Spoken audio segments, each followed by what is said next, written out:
మా హృదయమైన గర్భములో గాయపడును గాక నాయన, ఆ జీవాన్ని ఉత్పత్తి చేయను గాక నాయన, ఆ మహిమ ఫలములు ఫలించును గాక నాయన. ఓ ఈ స్థలమంతా మహిమతో నింపండి నాయన, ఆ పరలోక వాతావరణం దయచేయండి నాయన. మీ కృపాస్థలకు అప్పగించుకుంటూ ఈ గుడికి ఆదినంత వరకు మీరు అధ్యక్షత వహించండి నాయన. రంగం మీదకి మిమ్మల్ని ఆహ్వానిస్తున్నావు నాయన. మీకు రాజ్య స్వాగతాన్ని పలుకుతున్నావు నాయన. ఈ స్థలమంతా మీరు ఆవరించండి నాయన. నాయన నీ సేవకుని బలపరచండి నాయన, నీ శిలువ చాటును మరుగుపరచండి. ఆ స్వరాన్ని మీరు మరుగు వాడుకోనండి. తగిన తలంపనివ్వండి, జ్ఞానాన్నివ్వండి, ఆలోచనివ్వండి, కృపనివ్వండి నాయన. ఘనత మహిమ ప్రభావాలు మీకు చెల్లిస్తూ సమస్తాన్ని పూర్తిగా నీ స్వాధీనం తీసుకోనండి. చిన్నపిల్లల మొదలు పెద్దవారి వరకు నీ కంట్రోల్లో తీసుకొని ఆయన కరెంట్ని, సౌండ్ సిస్టాన్ని నాయన సమస్తమునకు నాయన ఇక్కడున్న మాకు మీరే ఆధిపత్యం వహించమని మీకు సమర్పించుకుంటూ ప్రభు అయిన యేసుక్రీస్తు నామంలో ప్రార్థించుచున్నాము. ఆమేన్. మరి ఈ సమయాన్ని తిరిగి దైవజనులకు అప్పగిద్దాం. మరి సమయంలో దైవ సేవకుల సమయం తీసుకోవాల్సిందిగా మనం చేస్తున్నాం. God bless you. గొప్ప దేవుడు మన ప్రభు అయిన యేసుక్రీస్తు ఘన శుభనామానికి మహిమ ఘనత ప్రభావములు కలుగును గాక. హల్లెలూయా. కూడి వచ్చిన మీ అందరికీ ప్రభు అయిన యేసుక్రీస్తు నామములో మీ అందరికీ నా యొక్క శుభాభివందనాలు తెలియజేస్తూ ఉన్నాను. మనందరం అలా నిలబడి ఉంటుండగా పరిశుద్ధ గ్రంథంలోంచి వాక్య భాగాన్ని మనం చదువుకుందాము. లూకా సువార్త 1వ అధ్యాయము 8వ వచనం నుంచి మనం చదువుకుందామండి. తన తరగతి క్రమము చొప్పున ఓకే దేవుని ఎదుట యాజక ధర్మము జరుగుచుండగా యాజక మర్యాద చొప్పున ప్రభు ఆలయంలోనికి వెళ్లి ధూపం వేయుటకు అతనికి వంతు వచ్చెను. ధూప సమయమందు ప్రజల సమూహమంతయు వెలుపల ప్రార్థన చేయుచుండగా ప్రభు దూత ధూప వేదిక కుడివైపున నిలిచి అతనికి కనబడగా జకరియా అతని చూచి తొందరపడి భయపడిన వాడాయను.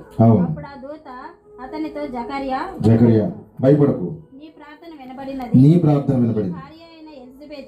భార్య అయిన ఎలిజబెత్ నీకు కుమారుని కను, యోహాను అని పేరు పెట్టుదు. అవును.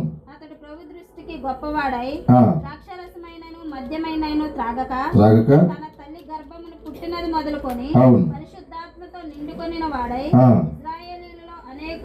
ఇశ్రాయేలులో అనేకులను ప్రభువైన వారి దేవుని వైపుకు త్రిప్పును. మరియు అతడు తండ్రుల హృదయములను పిల్లల తట్టునకు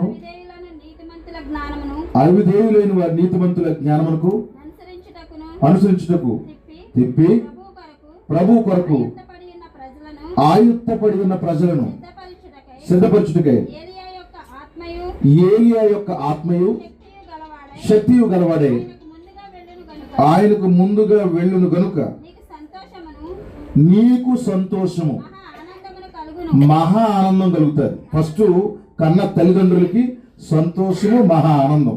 తర్వాత అతడు పుట్టినందున అనేకులు సంతోషింతురనెను. దేవుడు తన పరిశుద్ధ వాక్యమును మన వినికిడిలో దీవించి ఆస్వాదించును గాక. చదవబడిన వాక్యమునకు దేవుడు తన పరిశుద్ధాత్మ జత చేయను గాక. కొత్త జన్మ ద్వారా దేవునిని సంతోషపరిచే వధువు. ఈరోజు నేను చెప్పే అంశం ఏంటి చెప్పండి? నా వర్తమానం యొక్క పేరు కొత్త జన్మ ద్వారా దేవునిని సంతోషపరిచే వధువు. చిన్న ప్రార్థన మనం కలిగి ఉన్నాము. అందరూ కూడా తలలు వంచండి, తలతో పాటు మీ హృదయాలు కూడా వంచండి. హల్లెలూయా, హల్లెలూయా, హల్లెలూయా. స్తోత్రం, స్తోత్రం, స్తోత్రం, స్తోత్రం తండ్రి. సర్వాధికారమైన మా దేవ, సర్వశక్తిమంతుడ, కృపగల మా తండ్రి, ఓ గొప్ప దేవుడా, నీ ఘనమైన ఉన్నతమైన పరిశుద్ధమైన నామానికి స్తోత్రాలు చెల్లిస్తున్నాను. గడిచిన కాలం అంతా దేవా నీ రెక్కల చాటు మమ్మల్ని భద్రపరిచావు, నీ కనుసన్నల్లో మమ్మల్ని దాచావు. దేవా నీకే స్తోత్రాలు తండ్రి. నీ కృప లేకపోతే ఒక క్షణము మేము బ్రతకలేం ప్రభువా. దేవా నీ చిత్తం లేకుండా ప్రభువా ఒక్క క్షణము కూడా మేము భూమి మీద ఉండలేము నాయన. దేవా ఇదిగో నాయన నీ యొక్క కిరీటమును మాకు ధరింపజేస్తా ఉన్నావు. ఇదిగో నాయన ఈ కుటుంబంలో ఆ కుమార్తెకు సంవత్సరం అనే దయా కిరీటాన్ని ధరింపజేసావు దేవా. మా జీవితాల్లో కూడా ప్రభువా నువ్వు ఆయుష్ను పొడిగిస్తా ఉన్నావు తండ్రి. కేవలం ఇది నీ కృప అయినది ప్రభువా. ఎందుకు అలా చేస్తున్నావంటే ఏదో నీ ఉద్దేశం ఉంది ప్రభువా. ఓ ఈ జన్మ ద్వారా, ఈ భౌతిక క్రొత్త జన్మల ద్వారా ప్రభువా మేమేదో చేయవలసి ఉంది ప్రభువా. ఓ దేవ నిన్ను సంతోషపరచవలసి ఉంది దేవా. నీకే స్తోత్రము తండ్రి. నీకు దుఃఖమును కలిగించేవారుగా కానీ దేవా, నీకు నాయన ఇబ్బంది కలిగించేవారుగా కానీ మేము ఎంత మాత్రం ఉండడానికి వీలేదు దేవా తండ్రి. నీకే స్తోత్రాలు. ఇంతవరకు నాయన జరిగించిన విధానం బట్టి నీకు వందనాలు. ఇదిగో ప్రభువా, ఇక్కడ పాటల ద్వారా, ఓ నాయన సాక్ష్యముల ద్వారా, ఓ కొన్ని హెచ్చరికల ద్వారా నాయన, ఓ దేవ నాయన దాసుల ద్వారా మాతో మాట్లాడేందుకు నీకు వందనాలు చెల్లిస్తున్నాను తండ్రి. ఈ సమయం నీది నాయన. ఈ వాక్యము కొరకు మేము ఆశతో ఎదురు చూస్తున్నాను. నేను కూడా నీ వాక్యము కొరకు ఎదురు చూస్తా ఉన్నాను ప్రభు. మేమందరం నీ మాటల కొరకు ఎదురు చూస్తా ఉన్నాం దేవా. నువ్వు నాయన రంగం మీదకి రా ప్రభువా, నువ్వు మాట్లాడదేవా, నీకే స్తోత్రము. ప్రతి విధమైన ప్రతికూలత, చీకటి, దెయ్యపు శక్తులని ప్రభు యేసుక్రీస్తునామములో బంధిస్తా ఉన్నాం తండ్రి. కూడి వచ్చిన ప్రజలందరినీ నాయన నీ వశంలో తీసుకుని నన్ను కూడా నేను పక్కకు జరిపి నువ్వు రంగం మీదకి వచ్చి నీవే మాట్లాడమని, ఈ వాక్యములకు నీ పరిశుద్ధాత్మను జత చేసి ప్రభువా అనువదించి మాట్లాడమని మమ్మల్ని మీకే సమర్పించుకుంటూ ప్రభు అయిన యేసుక్రీస్తు నామములో ప్రార్థించడుగుచున్నాము. ఆమేన్, ఆమేన్. దయచేసి అందరూ కూర్చున్నాము. ప్రభు అయిన యేసుక్రీస్తు ఘన శుభనామానికి మహిమ, ఘనత, ప్రభావం చెల్లిస్తూ ఉన్నాను. దేవునికి మహిమ కలుగును గాక. ఒకసారి అందరూ దేవుని స్తోత్రం చెల్లించండి. హల్లెలూయా. నన్ను ఎంతో ప్రేమతో ఈ ప్రాంతానికి మరి వాక్య పరిచయం చేయడానికి నన్ను ప్రేమతో పిలిచినటువంటి మా స్నేహితులు, ప్రశస్తమైన దైవజనులు, మరి అనేక దినాల నుంచి, అనేక సంవత్సరాల నుంచి ఈ యొక్క ప్రాంతంలో కష్టానికి, శ్రమకి ఓర్చి నిస్వార్థంగా సేవ చేస్తున్నటువంటి దేవుని సేవకులు పాస్టర్ గిద్యోనయ్య గారికి నా ప్రత్యేక వందనాలు తెలియజేస్తున్నాను. వారి కుటుంబానికి కూడా నా ప్రత్యేక వందనాలు తెలియజేస్తున్నాను.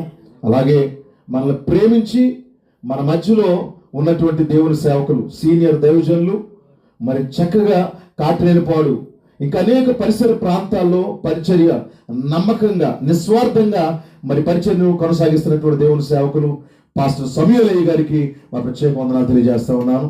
మరి ఆయన చూడడం మాకు చాలా సంతోషం. గట్టిగా దేవునికి చప్పట్లు కొడదామండి. హల్లెలూయా. సంతోషం. మరి ఈరోజు ఆయన మహాకృపను బట్టి ఒక కూడికను కలిగి ఉన్నాం. ఇక్కడ ఈ కుటుంబం కూడా మాకు చాలా స్నేహితులు. ఎందుకంటే పాస్టర్ గారి ద్వారా మరి ఎప్పుడు ఎన్నిసార్లు మేము ఇక్కడికి వచ్చినా కానీ మరి పాస్టర్ పీటర్ గారు, మేము మరి ఇదే గృహంలో ఎన్నోసార్లు మరి రాత్రులు మరి దైవజనులు అందరం కూడా ఇక్కడ ఎన్నోసార్లు ఉన్న అనుభవాలు మాకు ఉన్నాయి. మరి ఉన్నప్పుడు మమ్మల్ని ఎంతగానో ప్రేమతో స్వీకరించి పరిచయం చేసి ఆతిథ్యం ఇచ్చేటువంటి దేవుని కుటుంబం ఇది. హల్లెలూయా. ఆ కుటుంబాన్ని బట్టి కూడా చాలా సంతోషపడతా ఉన్నా. దేవుని స్తోత్రం కలుగును గాక. మరి మేము ఎన్నోసార్లు గుర్తు చేసుకుంటాం ఈ ఫ్యామిలీని. సంఘంలో అనేక మంది మేము గుర్తు చేసుకుంటాం. మరి దైవజనులకి అంత సపోర్ట్ ఉన్నటువంటి దేవుని కుటుంబాన్ని బట్టి, ఇక్కడ వచ్చిన ప్రతి ఒక్కరిని బట్టి కూడా నేను చాలా సంతోషపడతా ఉన్నాను. ఈ రాత్రి దేవుడు మనతో మాట్లాడబోతా ఉన్నాడు. ఒక చక్కటి సందర్భము, ఒక జన్మదిన సందర్భం ఇది. దాన్ని దాటుకుని నేను వెళ్ళకూడదు అనుకున్నాను. అందులోంచే నేను కూడా మాట్లాడాలనుకుంటున్నాను. ప్రియమైన దేవుని పిల్లారా, దేవుడు ఆయుష్ ఇవ్వకపోతే ఎవరు బ్రతకలేము. నిజమేనా? ఆయన మరి కృప లేకుండా ఒక క్షణం ఎక్కువగా బతకలేము, ఒక క్షణం తక్కువగా బతకలేము. ఏమంటారు చెప్పండి? అంతా కూడా by the grace of God. నిజమేనా? కేవలమైన కృప ఉన్నది, దేవుని కృప ఉన్నది. దేవుని పిల్లారా, ఇక్కడ మనం పాస్టర్ సమూయేలు గారిని మనం చూస్తున్నాం. ఈ పరిచయం చేసి మరి ఎంతో దేవుని పరిచయంలో నమ్మకంగా కొనసాగిన దైవజనులైనా మరి గత సంవత్సరంలో చాలా ఒత్తిడికి గురయ్యారు. వ్యాధి మరి ఆయన్ని తాకింది. అయినప్పటికీ అది ఓడిపోయింది. గట్టిగా చెప్పకూడదామా దేవుని పిల్లారా? హల్లెలూయా. మరణమాన్ని ముళ్ళు ఎక్కడ, మరణమాన్ని విజయం ఎక్కడ అన్నట్టుంది. మన మధ్యలో వాక్యం నెరవేరింది దేవుని పిల్లారా. మరి ఆ ఆసుపత్రికి వెళ్లే ముందు పెద్ద కోటాలు పెట్టారు ఆయన. హల్లెలూయా. మరి ఇక పరిచర్యలో ఒక మూలను కూర్చోకుండా మరి చక్కగా దేవుడు వాడుకుంటున్నాడు. ఈ రోజు కూడా ఒక చోట మరి మంచిగా ఆ యొక్క సేవలో వాక్యం చెప్పి మన మధ్యలోకి వచ్చారు ఆయన. మరి దేవుడే ఆయుష్ని ఇవ్వాలి. నిజమేనా? ఎవరికైనా సరే దేవుడే మరి కాపాడాలి. దేవుని పిల్లారా, యెహోవా పట్టణమును కాపాడిన ఎడల, అందరికీ తెలిసిన మాట, దాన్ని కావలి కాయవారు మేలుకొని ఉండటం వ్యర్థమే అన్నాడు. కనుక నిన్ను కాపాడాలి, నీ పిల్లల్ని కాపాడాలి. నిజమేనా? సోదరుడు బోయజ్ గారు, రాజేష్ అనబడే మరి ఆ బోయజ్ గారు వారి బిడ్డలను కూడా దేవుడు కాపాడాడు. ఆ కుమార్తెకు దేవుడు 12 సంవత్సరాల ఆయుష్ని ఇచ్చాడు. దేవుడు 13వ సంవత్సరంలో ప్రవేశించాడు. దేవుడు మరి కృపను చూపించాడు. ఆ బిడ్డను బట్టి దేవుని స్తోత్రములు కలుగును గాక. హల్లెలూయా. మరి నేను తీసుకునే అంశము మరి కరెక్టా కాదా అని అనుకుంటా ఉన్నాను అన్నమాట. అయితే దైవజనులు ఒక మాట పలికారు దాన్ని. ఆయన చిన్న సాక్ష్యం ఇచ్చి చిన్న మాటలు చెప్పి మరి అతడు పుట్టినందుకు అనేకులు సంతోషితురు అనే మాట ఉందని చెప్తూ ఆ మాటను ఉపయోగించారు ఆయన. హల్లెలూయా. ఇప్పుడు నేను రూమ్లో ఉండి ఆ మాట వింటూ ప్రభువా ఈ వర్తమానం నువ్వు ఇచ్చావు అనుకున్నాను అంతే. నేను దేవునికి స్తోత్రం కలుగుగాక. అందుకే ఆ లేఖనం చదివించాను మీకు. ఇదిగో దేవుని పిల్లారా, జకరియా ఎలిజబెత్తులు సేవ చేస్తున్నారు. వారికి బిడ్డలు లేరు. మరి బిడ్డలు లేకపోవడము మరి శాపమేమీ కాదు. దేవుని పిల్లారా, దేవుడు బిడ్డలు లేని వారిని కనికరిస్తాడు, కాపాడుతాడు. ఖచ్చితంగా వారికి దేవుడు బిడ్డలు ఇస్తాడు. నువ్వు నమ్మకంగా ఉన్నంతే. మరి నీకు ఆడబిడ్డనివ్వాలన్నా మగబిడ్డనివ్వాలన్నా యంత్రాలు తయారు చేయవు, మందులు తయారు చేయవు, దేవుడే ఇస్తాడు. యెహోవా మరి గర్భఫలము యెహోవా ఇచ్చు బహుమానము. మరి కుమారుడు యెహోవానికి ఇచ్చు స్వాచ్యము. దేవుడు బిడ్డలు ఇస్తాడు. నిజమేనా? అయితే ఆ బిడ్డలు నువ్వు ఎలా పెంచుతున్నావు అనేది చాలా ప్రాముఖ్యం. మనకి అర్థమైంది. ఎలా పెంచుతున్నావు, ఏమి చేస్తున్నావు అనేదే ప్రాముఖ్యమైనది దేవుని ప్రధానం. అయితే ఇక్కడ చాలా నమ్మకంగా పరిచయం చేస్తా ఉన్నారు. బిడ్డలు ఇతడు ఎవరిని గుర్తు చేసుకున్నాడంటే అబ్రహామును గుర్తు చేసుకుంటున్నాడు. ఇతడు కొత్త నిబంధనలో బిడ్డలు లేకుండా ఉన్నారు. అయితే ఇతను ఒక్కడే కాదు, పాత నిబంధనలో కూడా వ్యక్తి బిడ్డలు లేకుండా ఉన్నాడు. ఎవరో వ్యక్తి అబ్రహామై ఉన్నారు. ఇప్పుడు అబ్రహాము యొక్క విశ్వాసాన్ని ఇతడు కూడా కలిగి ఉండి సేవ చేస్తా ఉన్నాడు. పరిచర్యలో కూడా ఆత్మ సంబంధంగా దేవుడు బిడ్డలను ఇస్తాడు. ఈ పరిచర్యకు దేవుడు బిడ్డలు ఇవ్వబోతా ఉన్నాడు. ఈ పరిచర్య దేవుడు దీవించబోతా ఉన్నాడు. అనేక మంది బిడ్డలు దేవుడు ఇస్తా ఉన్నాడు, ఇంకా ఇస్తాడు దేవుడు. నమ్మకంగా పరిచయం చేసే సేవను దేవుడు విడిచిపెట్టడు. దేవుని పిల్లలు, ఆ సేవకుని దేవుడు విడిచిపెట్టడు. అయితే తన తరగతి క్రమం చొప్పున సేవ చేస్తా ఉన్నాడు. అయితే అతని పరిచర్యలో గాబ్రియేలు దూతున్నాడు. ఏమండి, ఇవన్నీ ఆశ్చర్యాలేమీ కాదు. ఇవన్నీ ఏంటి నమ్మలేని విషయాలు ఏమీ కాదు. దూతొచ్చాడా? ఇది ఓల్డ్ టెస్టిమెంట్ లో కాదు, న్యూ టెస్టిమెంట్ లో జరుగుతా ఉంది. 2000 సంవత్సరాల క్రితం జరిగింది ఇది నిజము. అప్పుడు దూత వస్తే ఇప్పుడు కూడా దూతున్నాడు.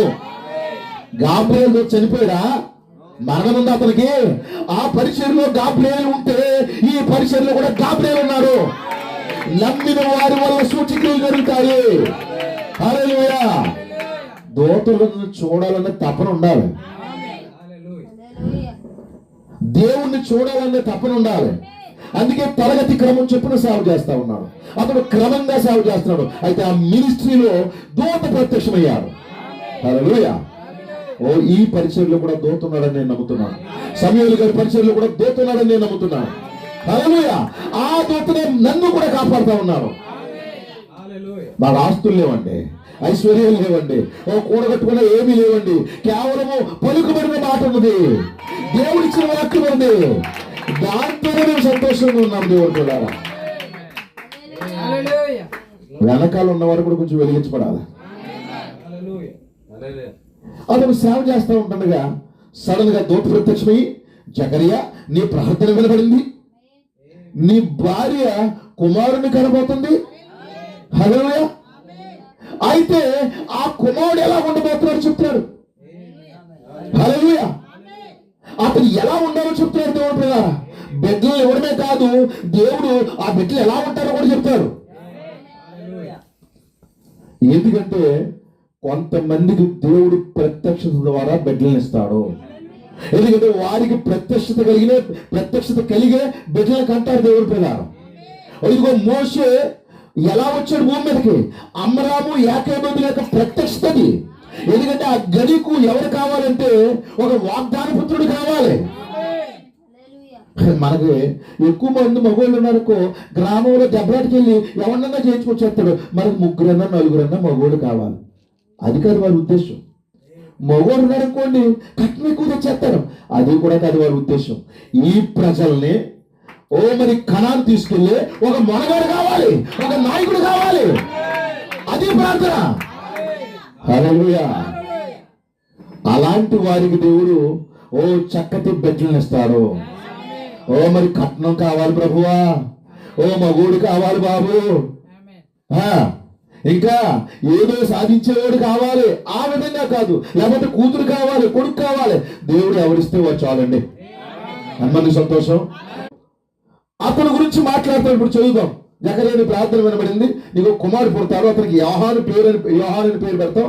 అతడు చదువున్నాం అక్కడి నుంచి. అతడు ఎవరి దృష్టి గొప్పవాడవుతాడు? దేవుడే చెప్తాడు, ప్రభు దృష్టికి గొప్పవాడు.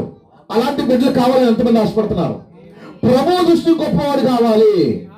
అతను ఒక రాజకీయ నాయకుడి దృష్టిలో పడి అతను గొప్పవాడు అవడం కాదు, అతను ఏదో లోకంలో ఒక గొప్పవాడు అవడం కాదు. హల్లెలూయా. అతను ప్రభు దృష్టికి గొప్పవాడు. ఎంతమందికి కావాలి అలాంటి బిడ్డలు? ఎంతమందికి కావాలి అంటే కుమారుడు దేవుడు పిల్లారా, అతను ప్రభు దృష్టికి గొప్పవాడే.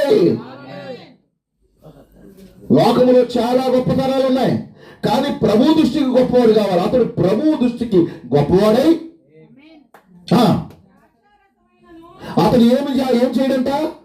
ద్రాక్షారసమైనను మద్యమైనను తాగక తన తల్లి గర్భమున పుట్టినది మొదలుకొని. హల్లెలూయా. ఎలాంటి కుమారుడు అతను? ఎలాంటి బిడ్డ? పరిశుద్ధాత్మతో నిండుకొని వాడే. ఇలాంటి కుమారులు చూస్తున్నామా ఈరోజు? ఇలాంటి పిల్లలు చూస్తున్నామా లోకంలో ఈరోజు? ఇలాంటి పిల్లవాడిని ఒకటి చూపించాడు లోకంలో, ఇలాంటి ఒక కుమార్తెను లోకంలో చూపించాడు దేవుడు పిల్లారా. హల్లెలూయా. ఓ రెబెకా గురించి బైబిల్ ఏం రాయబడింది చెప్పండి? రెబెకా మిక్కిలి చక్కనిది, ఏ పురుషుడు ఆమెను కోడలేదని రాయబడింది. ఇప్పుడు 15 సంవత్సరాలు వచ్చేసరికి అన్నీ అయిపోతున్నాయి. క్షమించండి ఈ విధంగా మాట్లాడుతున్నందుకు. ఓ మరి మేల్కోట్లేదు, చాలా మంది ప్రోత్సహిస్తున్నారు అలాంటి కార్యక్రమాల్ని. కొంతమంది ఇక్కడ ఎవరు వచ్చి ప్రోత్సహిస్తూ ఉంటారు. కొంతమంది అలా తప్పు చేసిన వారికి ఎంత శిక్ష, అలా ప్రోత్సహించిన వారికి అంతే శిక్ష. హల్లెలూయా. ఒక వ్యక్తి పొరపాటు చేస్తాడంటే పొరపాటు చేసేలా ప్రోత్సహించే వారికి కూడా శిక్ష. ఏది అలాంటి వారి గ్రామాల్లో చూసినప్పుడు, తల్లి గర్భమందు పుట్టినప్పుడే పరిశుద్ధాత్మతో నిండుకున్న పిల్లలు చూపించండి. ఈరోజు గ్రామాలు ఎలా ఉంటాయి చూడండి, పట్టణాలు ఎలా ఉంటాయి చూడండి, దేశాలు ఎలా ఉంటాయి చూడండి. సండే స్కూలు లేకపోతే ఫస్ట్ క్లాస్ నుంచే వాడికి తప్పుడు అలవాట్లు, తప్పుడు చూపులు, మరి భయంకరమైనటువంటి నీచమైన మాటలు ఎలా వచ్చినాయి? ఇవన్నీ కూడా ఎలా వచ్చినాయి? ఏది? తరగతి క్రమము చెప్పున సేవ చేస్తున్నాడు కనుక అలాంటి ఒక కుమారుని భూమి మీదకి తీసుకురాగలిగారు. హల్లెలూయా. అలాంటి తల్లిదండ్రులు ఉంటే అలాంటి పిల్లలు కూడా భూమి మీదకి వస్తారు. హల్లెలూయా. పాస్టర్ గారు, నీకు ఏమైనా కోపం అలా మాట్లాడుతున్నావు? కోపం కాదండి, ప్రేమ. ఒక బాధ్యతతో తప్పితే మరి కోపంతోనో ఉద్రేకంతోనో మాట్లాడే మాటలు కాదు. అతను పుట్టినప్పటి నుంచి కూడా పరిశుద్ధాత్మ. క్షమించండి, వాడు ఇంత పిల్లలు ఉంటుండగానే సల్పోనే అయిపోతే ఏడ్చేస్తాడు. అలాంటి పిల్లలు ఉన్నారు ఇప్పుడు గ్రామాల్లో. ప్రతి ఇంట్లో అలాంటి పిల్లలే. పుట్టిన వెంటనే పరిశుద్ధాత్మతో నిండుకొని వాడు. హల్లెలూయా. ఎలాంటి గొప్ప కుమారుడు వచ్చాడే భూమి మీదకి, ఎలాంటి తల్లిదండ్రులు వారు. ఓ ప్రభువా, నా జీవితంలో చాలా పొరపాట్లు జరిగినాయి. ఇదిగో నా బిడ్డలను ఇదిగో అలా మారుస్తావా, అలాంటి యోహాను వలె మారుస్తావా, అలాంటి భక్తుల వలె మారుస్తావా ఏడ్చే తల్లిదండ్రులు ఉంటే అలాంటి పిల్లలు గ్రామాల్లో వస్తారు. నాకు ఏకీపిస్తున్నారు దేవుడు పిల్లలు. ఏరి ఎక్కడున్నారు ఇప్పుడు?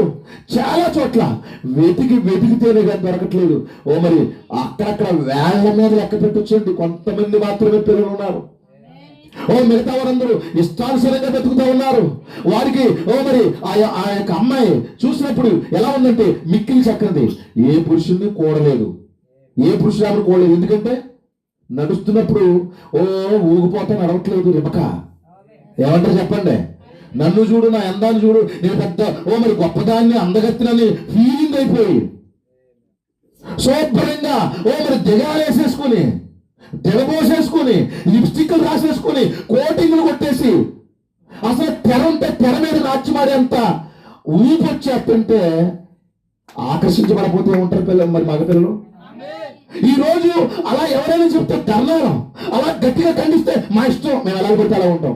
ఎస్, నీ ఇష్టమే, నువ్వు ఎలాగన్నా ఉండు, దానికో ప్రతిఫలం ఉంటుంది. ఆమె ఏ పురుషుడు ఆకర్షించే విధంగా ఆమె బ్రతకట్లేదు దేవుని పిల్లలారా. ఆమె చక్కగా తన పని చేసుకుంటుంది, మరలా ఇంటికి వచ్చేస్తుంది. ఆమె మిక్కిలి చక్కర్లే. అలాంటి కుమార్తెలు మన గ్రామంలో ఉంటురుగాక. హల్లెలూయా. అతడి గురించి ఏమి రాయబడింది? ఆ సేవకుడి గురించి ఏమి రాయబడింది అక్కడ? ఆ సేవకుడి యొక్క కుమారుడు గురించి, అతడు మరి పుట్టినది మొదలుకొని పరిశుద్ధాత్మతో నిండుకున్నాడు. ఆడిని సండే స్కూల్ కి పంపించడమే కష్టమవుతుంది. వాడి కనీసం బైబిల్ దగ్గర కూర్చోరా అని చెప్పడానికే భయమవుతుంది. కనీసం వాడి క్రైస్తవ కుటుంబమే, అందరూ క్రైస్తవులే, కానీ ఎవరు కూడా కుటుంబ ప్రార్థనలో కూర్చోలేరు. కానీ పుట్టినప్పటి నుంచి కూడా పరిశుద్ధాత్మతో నిండుకుని వాడే. హల్లెలూయా.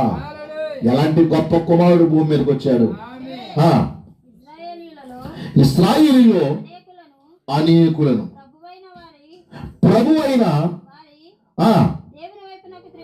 ప్రభువైన వారి దేవుని వైపుకు తిప్పును. అది అండి యోహాను యొక్క పరిచర్య, యోహాను యొక్క జీవితము. అతడు పుట్టిన వెంటనే పరిశుద్ధాత్మతో నిండుకునేవాడే. ఇశ్రాయేలు అనేకులు, ఒక్కడిని కాదండి, అనేకులను ప్రభు అయిన తన దేవుని యొద్దకు తిప్పుతాడు.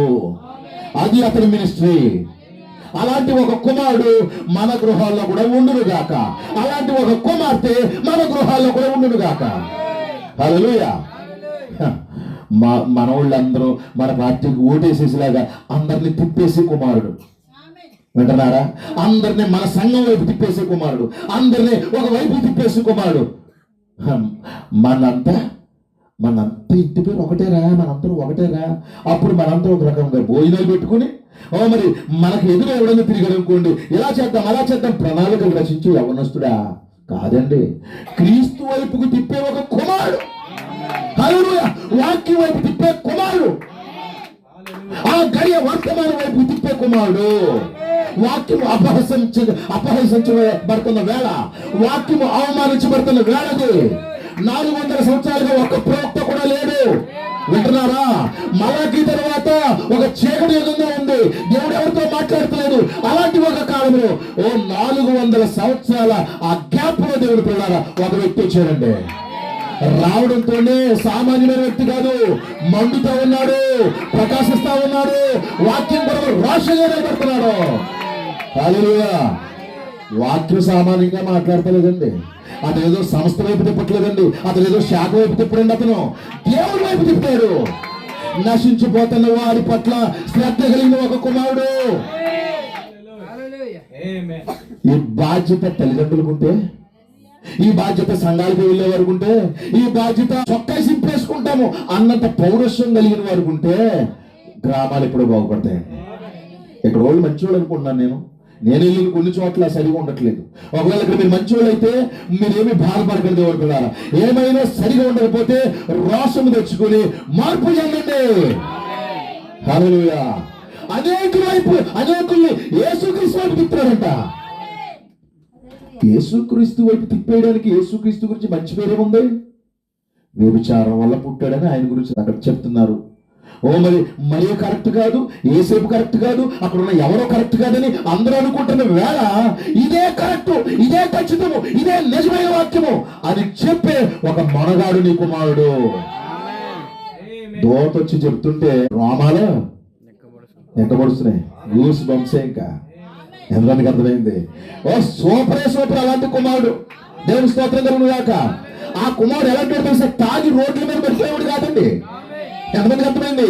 ఆ కుమారుడు సినిమా హాల్ గా తిరిగేవాడు కాదండి. ఆ కుమారుడు వేసుకుంటే తిరిగే వ్యక్తి కాదండి. అతను ఎలాంటి కుమారుడు? అతను ప్రభు వైపుకు తిప్పే కుమారుడు. హల్లెలూయా. చదవండి. అతడు తండ్రుల హృదయములను పిల్లల తట్టుకును, అవిధేయులను నీతిమంతుల జ్ఞానము అనుసరించుటకు తిప్పి. ఇతడు ఒక లేఖనాన్ని, ఇతడు ఎక్కడున్నాడంటే ఇది మలాకీ గ్రంథము 4-5-6 వచనాల్లో మనం చూస్తున్నాం ఇతని పరిచర్యను.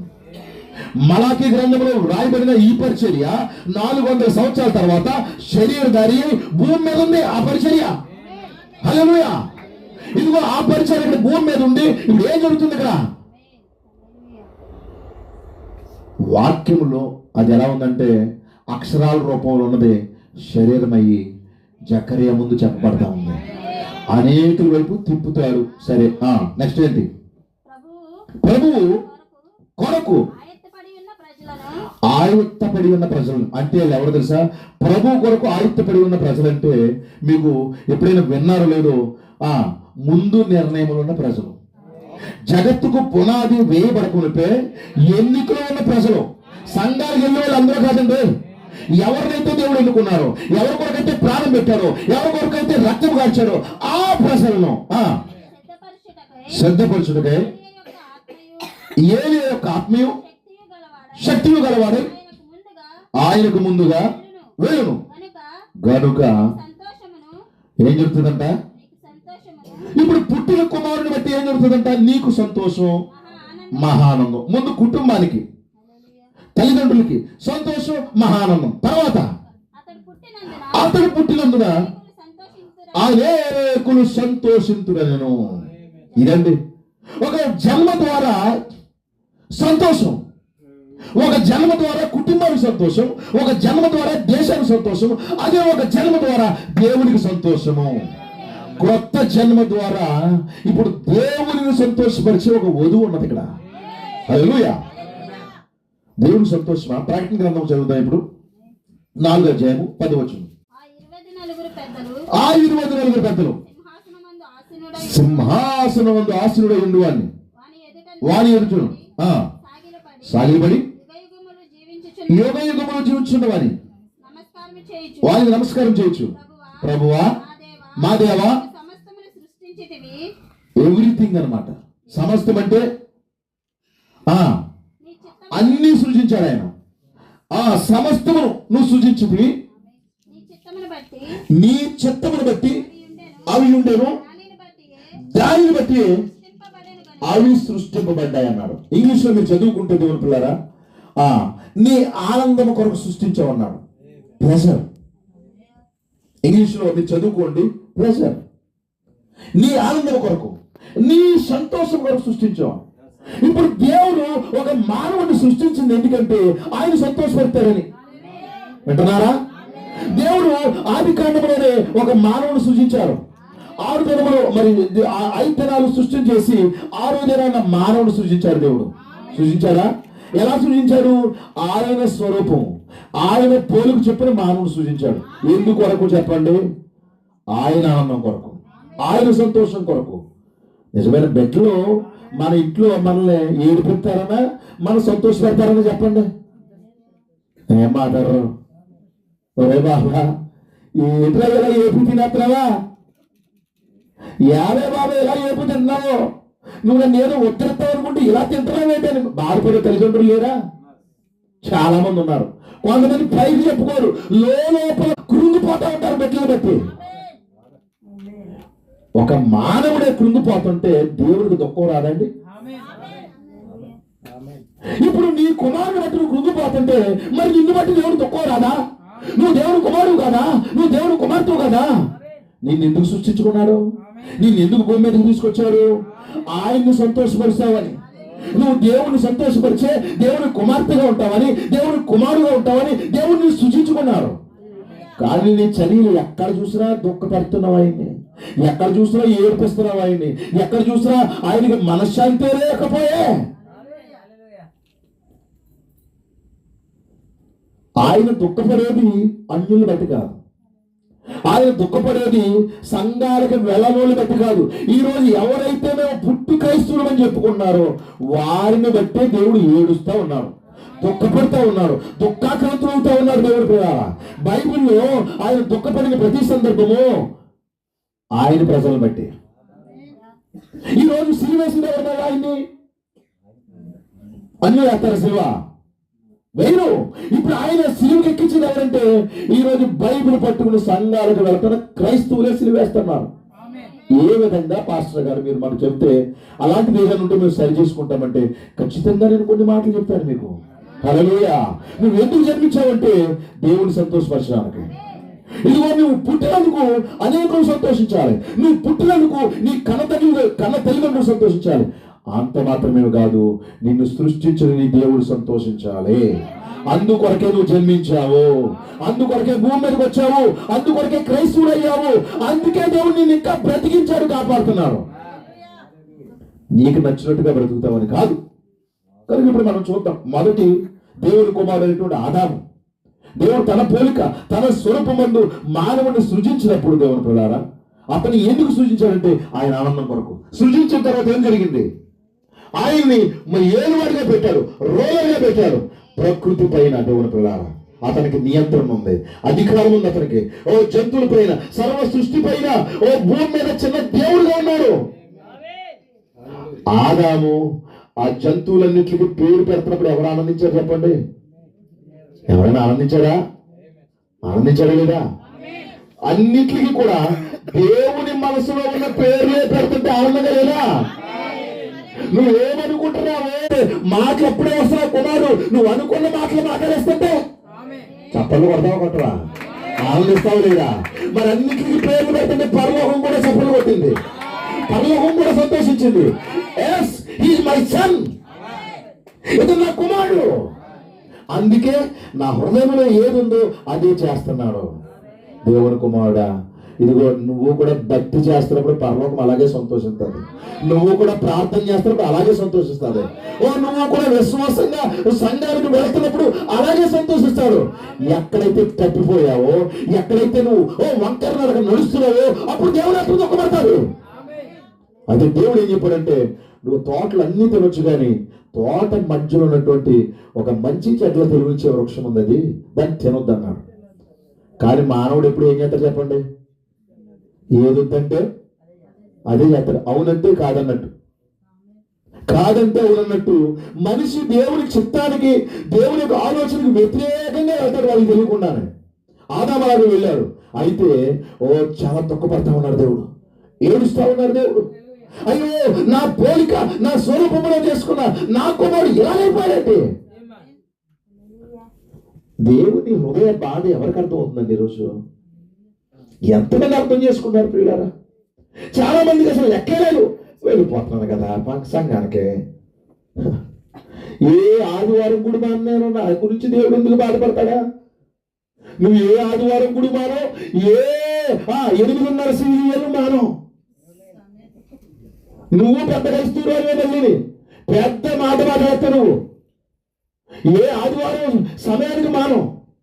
చక్కటి పాటలు వస్తున్నప్పుడు రండి సంగమా, రండి సమాజమా, దేవుని కొరకు ఇది చేద్దాం అది చేద్దామని చక్కగా ఒక గీతం వస్తున్నప్పుడు వెళ్ళాలి మనం సంఘానికి. అవి బాబు ప్రార్థన చేసుకోవాలి, మనం చేయవలసినటువంటి మన సంఘ ప్రకారముగా మనం ఆనందించే దేవుడిని చేస్తావు.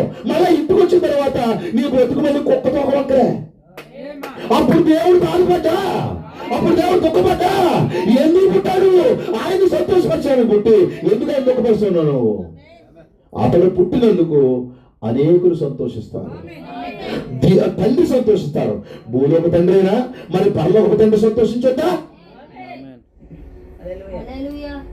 ఇదిగో డాడీ నేను మంచి ర్యాంక్ సంపాదించాను, భూలోక తండ్రి సంతోషించాడు. మరి పరలోక తండ్రి దేన్ని బట్టి సంతోషిస్తాడు? ఏమి ర్యాంకు? భక్తిలో ర్యాంకులు ఏమి? భక్తిలో ఫెయిల్ అయ్యారు, భక్తిలో ఫెయిల్ అయిపోయారు. చాలా మంది ఫెయిల్ అయిపోయారు దేవుని ప్రకారం. ఆదాము పడిపోయాడు. ఆ తర్వాత దేవుడి మనసు ఎలా ఉందో ఒకసారి చూద్దామా? అసలు తన సంతోషము కొరకు, తన ఆనందము కొరకు సృష్టించుకున్న మానవుడు ఆది కాండములో 6వ అధ్యాయంకి వచ్చేసరికి చూద్దాం మనం. 6వ వచనం, 6వ అధ్యాయం 6వ వచనం. తాను భూమి మీద నరులను చేసినందుకు యెహోవా సంతాపము నుండి. అబ్బా, ఎవరండి బాధపడేది? ఎవరండి వేదన పడేది? నరులు చేసుకున్నందుకు, భూమి మీదకి నరులు పంపించినందుకు. ఎలా ఉంది అప్పుడు కండిషను భూమి మీద అంటే? ఎందుకు దేవుడు అప్పుడు దుఃఖపడతా ఉంది? సంఘాలు లేవనా? చర్చిలు ఎవరు వెళ్తలేదనా? పాదులు ఎవరు లేరనా? పాస్టర్లు ఎవరు లేరనా? రెవరెండ్లు బిషప్లు ఎవరు లేరనా? అందరూ ఉండే. ఆ రోజు ఉండవలసినటువంటి ఆచార సంబంధమైన భక్తి అంతా ఉంది. కానీ ప్రజలు ఎలా ఉన్నారంటే భూమి మీద నరుల చెడుతనం గొప్పదైపోయిందంట. ఎలా అయిపోయిందంట? భూమి మీద నరుల చెడుతనం గొప్పదైపోయింది. తర్వాతమ్మా వారి హృదయం యొక్క తలంపులని వారు ఏదైతే ఊహించుకున్నారు ఊహంతా చెడ్డ ఊహలో, పాపం చేస్తున్నట్టు ఊహలో, చేస్తే భర్తగా తన్నెత్తారని భయం. కానీ చెయ్యాలని కోరుకుంటారు కొంతమందికి, చెయ్యాలని కోరుకుంటుంది. భార్య ఎక్కడ విడిచిపెట్టేస్తుంది భయం వీడికి, చెయ్యాలని కోరుకుంటారు వీడికి ఊహలో. చేస్తే తల్లిదండ్రులు ఎక్కడ బాధపడతారేమని భయం, చేస్తే కన్నవారు ఏమనుకుంటారని భయం. పెడితే ఊహలు మాత్రం అవే ఊహలు. అటు వారు ఎవరైనా ఉంటే ప్రభువుని యేసుక్రీస్తు నామములో మారుమనసు పొందండి. అలాంటి ఊహలతో నువ్వు బ్రతుకుతున్నప్పుడు దేవుడు దుఃఖపడుతున్నాడు, దేవుడు సంతాపడుతున్నాడు నీ గురించి. తప్పు చేయు, బయటికి నేరం చేయు, కానీ లోపలంతా అవే కోరికలు, అవే ఊహలు. మరి దాన్ని ఏమంటారు? ఒకరు తన హృదయంలో మోహపు చూపు చూస్తే అప్పుడే వ్యభిచారం అన్నాడు కదా దేవుడు. మరి ఎంత వ్యభిచారం జరుగుతుంది లోకంలో? నేను అన్యుల గురించి మాట్లాడట్లేదు, క్రైస్తవ్యం గురించి మాట్లాడుతున్నాను. వారి ఊహంతా చెడ్డది. వందనాలు సిస్టర్, కానీ లోపల వేరే ఉద్దేశం వాడిది. వందనాలు బ్రదరు, కానీ వాడి లోపల ఉద్దేశం, దాని లోపల ఉద్దేశం వేరే ఉద్దేశం. అలాంటి ఊహలను బట్టి కూడా దేవుడు దుఃఖపడతాడు. కానీ యోహానులుంటే చెప్పండి, కుటుంబం సంతోషపడతాడు, ప్రజలు సంతోషపడతారు, దేవుడు కూడా సంతోషపడతాడు. హల్లెలూయా. వారి ఊహంత కేవలం చెడ్డదని యెహోవా చూచి తాను భూమి మీద నరులను చేసినందుకు సంతాపము నుండి చాలా వరి అయిపోయాయన తన హృదయంలో నొచ్చుకున్నాడు. చాలండి. అప్పుడు ఏం జరుగుతుంది తెలుసండి? అసలు ఏం చేసి ఉంటారు వాళ్ళు? దేవుని కుమారులు నరుల కుమార్తెలు చక్కని వారిని ఎరిగి వారిలో ఎవరికి నచ్చిందంటే వాళ్ళు వెళ్ళిపోతున్నారంతే. పెళ్ళిళ్ళు లేవు, పెద్దలు చూసిన కార్యక్రమాలు లేవు, ఎవరు నచ్చిన వాళ్ళు చేసుకోవడం, అవసరమైతే విడిపోవడం. క్షమించండి, నడుము కట్టుకుని పెంచుకోవడం లేదు. తప్పు చేసో, అబద్ధమాడో, దొంగతనం చేసో పిల్లలు పెంచుకోవాలి. బైబిల్ అలా చెప్పట్లేదు, నీకు బైబిల్ అలా చెప్పట్లేదు. మారు మనసు పొందాలి, నడుము కట్టుకోవాలి, ఎవరైనా పెంచొచ్చని బైబిల్ చెప్పట్లేదు. నా బైబిల్ చెప్పట్లేదు, నేను నమ్మిన బైబిల్. హల్లెలూయా. ప్రజలు ఎలా ఉన్నారంటే చెడిపోయారు, ఊహల్లో చెడిపోయారు. ఊహలో క్రియారూపంగా మారిపోయి ఎవరికి నచ్చినట్లుగా పెళ్ళిళ్ళు, ఎవరికి నచ్చినట్టుగా కార్యక్రమాలు చేసేసుకుంటున్నారు. దేవుడు దుఃఖపడుతున్నారండి. అసలు నేను భూమి మీదకి ఎందుకు చేశాను, నేను ఎందుకు పంపించాను? అయ్యో, నా పేరు పెట్టబడిన జనులు ఇలా మారిపోతున్నారని ఆయన సంతాపం అందుతా ఉన్నారు. అదే దేవుడు ఇక్కడ లేడా? అదే దేవుడి గ్రామాల్లో లేడా? అదే దేవుడి మండలంలో లేడా? అదే దేవుడి జిల్లాలో లేడా? హల్లెలూయా. దేవుడు చాలా బాధపడతా ఉన్నాడు. దేవుడు ప్రజలు చేసినందుకు వారు పుట్టి దుఃఖపరుస్తున్నారు దేవుణ్ణి. ఈ గృహంలోనికి ఒక కుమార్తె వచ్చింది. ఆమెను బట్టి తల్లిదండ్రులు సంతోషపడుతున్నారు, ఆమెను బట్టి కాపులు సంతోషపడతా ఉన్నారు.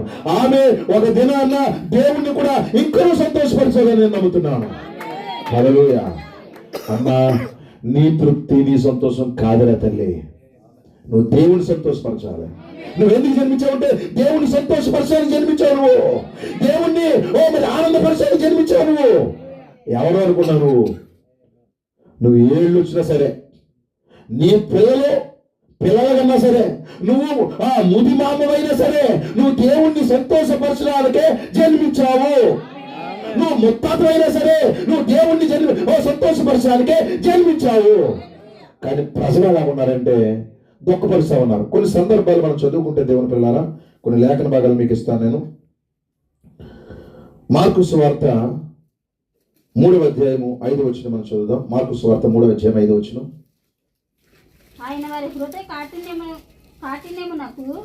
ఆయన వారి హృదయ కాఠిన్యమునకు దుఃఖపడి కోపముతో వారిని ప్రజలు ఎలా ఉన్నారు తెలుసండి అక్కడ? ఒక వ్యక్తికి హీలింగ్ నీడ్ ఉంది, అక్కడ స్వస్థత అవసరం ఉంది, కానీ ప్రజలు స్వీకరించే మనసులో లేరండి.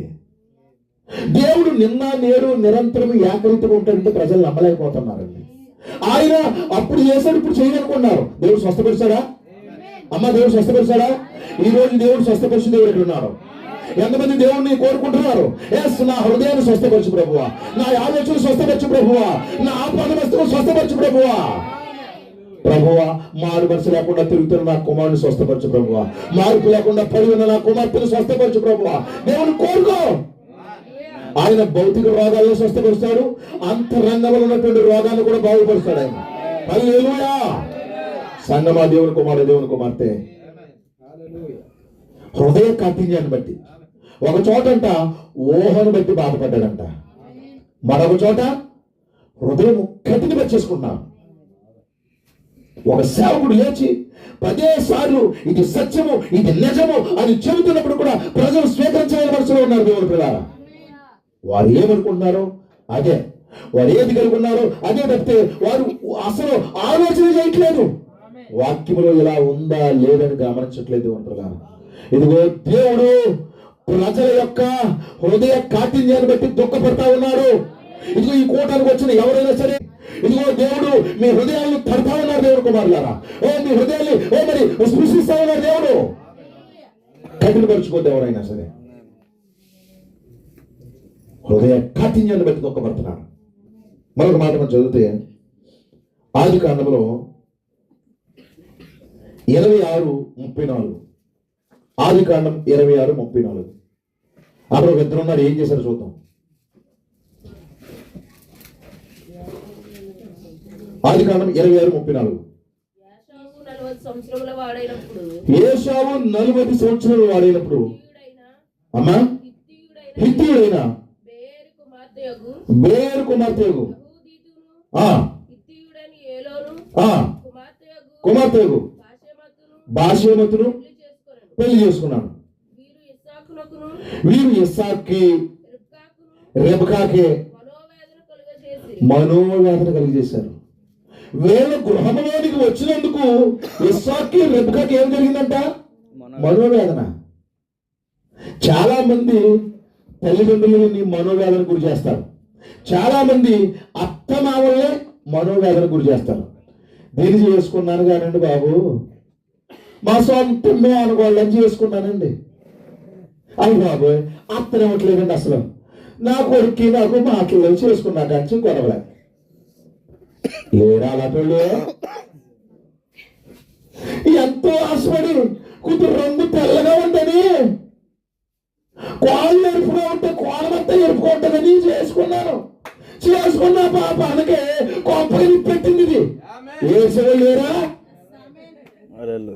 కోళ్ళు ఎర్రగా ఉంటే తోలు ఎర్రగా ఉంటే కాదు, కోళ్ళమంతా ఎర్రగా ఉండవు.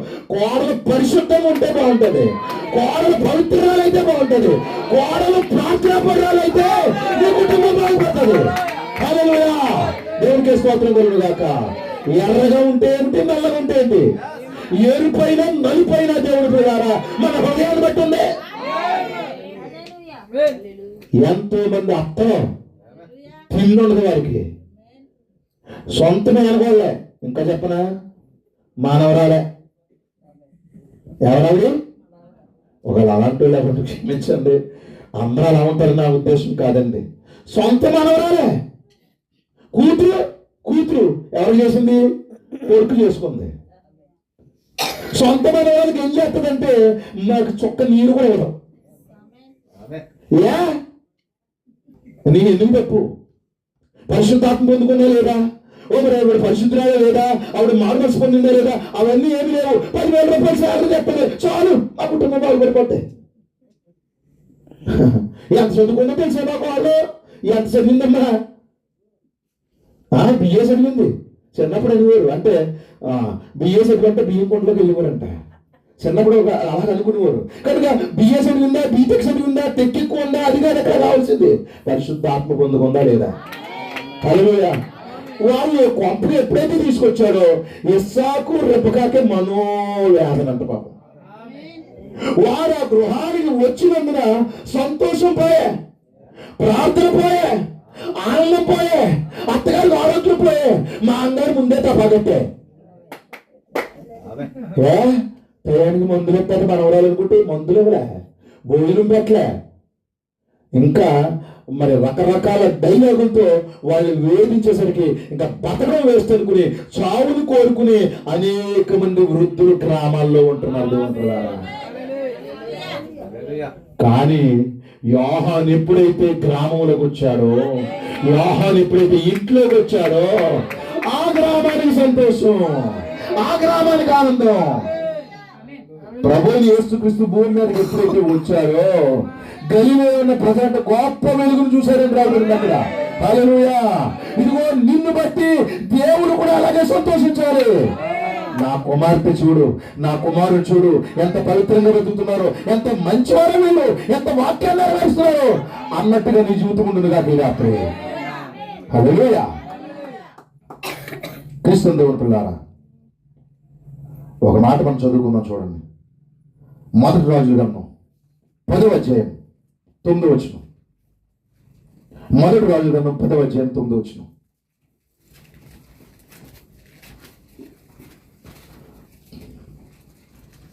నీ యందు ఆనందించి నిన్ను ఇశ్రాయేలీయుల మీద రాజుగా నియమించిన నీ దేవుడైన యెహోవాకు స్తోత్రం కలుగును గాక. వింటున్నారా? నీ దేవుడైన యెహోవాకు స్తోత్రం కలుగును గాక. నీ యందు ఆనందించి నిన్ను రాజుగా చేశాడు. అది ఎవరి గురించి రాయబడింది? ఎవరు చెప్తున్నారు అక్కడ? శ్యామాదేశ్వరాన్ని చెప్తుంది. ఎవరి గురించి చెప్తుంది? సొలొమోను గురించి చెప్తుంది. దేవుడు నిన్ను రాజుగా చేసినందుకు తెలుసా? నీ యందు ఆనందించి. సంగమా, దేవుని బిడ్డలారా, ఈ కూటానికి వచ్చిన దేవుని ప్రజలారా, నీకు కొంచెం చదువు ఎందుకు ఇచ్చాడో తెలుసా? దేవుడు నీ యందు ఆనందించి. నీ చిన్న జాబ్ ఎందుకు ఇచ్చాడు తెలుసా? దేవుడు నీ యందు ఆనందించి. చిన్న పని ఎందుకు ఇచ్చాడు తెలుసా? దేవుడు నీ యందు ఆనందించి. నీ తెలివితేటలా, నీ గొప్పతనమా, నువ్వు పెట్టిన లంచాలా కాదు. అందరికంటే బాగా చదివేసుకున్నారు, ర్యాంకులు వచ్చేబట్టి. ర్యాంకులు వచ్చిన వాళ్ళు అనేక మంది పిచ్చోళ్ళే తిరుగుతున్నారు. వింటున్నారా? అనేక మంది స్కాలర్స్ జాబులు లేక చిన్న చిన్న షాపుల్లో పనిచేస్తారు. అయినప్పటికీ దేవుడు నిన్ను ఉన్నతమైన స్థానంలో పెట్టాడు. ప్రతి దినం ఆహారం ఇస్తారు, ప్రతి దినం వస్త్రాలు ఇస్తున్నారు. ఎంత కృతజ్ఞతగా ఉండాలి. నీ యందు ఆనందించి నిన్ను రాజుగా చేశాడు దేవుడు. సొలొమోనుతో శ్యామాదేశ్వరాన్ని చెప్తుంది, అయ్యా దేవుడు నీ యందు ఆనందించి ఎంత గొప్ప రాజ్యానికి రాజుని చేశాడయ్యా. సహోదరి, నువ్వు ఇంకా బతుకున్నావంటే ఆయన నీ యందు ఆనందిస్తా ఉన్నాడు. ఇంకా బతుకున్నావంటే ఆయన నీ యందు సంతోషిస్తున్నాడు. ఈ రోజు ఇలా ఊరికి కలిగి చలిస్తున్నావంటే నీ యందు ఆనందిస్తున్నాడు ఆయన. నీ గొప్పతనం కాదు తల్లి, నీ యొక్క గొప్పతనం కాదు, మీ ఇంటి పేర్లు వారందరూ నీకు తోడుగా ఉన్నందుకు కాదు. నిజమా కాదా? కొన్నిసార్లు బంధువులు ఎక్కువ మంది ఉన్నప్పుడు ఏం జరుగుతుంది? చిన్న కార్యక్రమాలు తేడా వచ్చిందంటే అందరూ వెళ్ళిపోతారు అంతే. ఎక్కడో పొరపాటుని చిన్నగా మర్చిపోతాం. ముందు చెప్పవలసింది ఒక 5 రోజుల ముందు చెప్పవలసింది ఆ 2 రోజుల ముందు చెప్తాం. సరే, ఇలా బుర్ర రారు. ఇంకా మీకు అర్థమైందండి? ఇంకా అక్కడి బంధువులందరూ విడిచిపెట్టేస్తారు, స్నేహితులందరూ విడిచిపెట్టేస్తారు, ఒంటరిదారు అయిపోతాం, ఒంటరివాడు అయిపోతాం.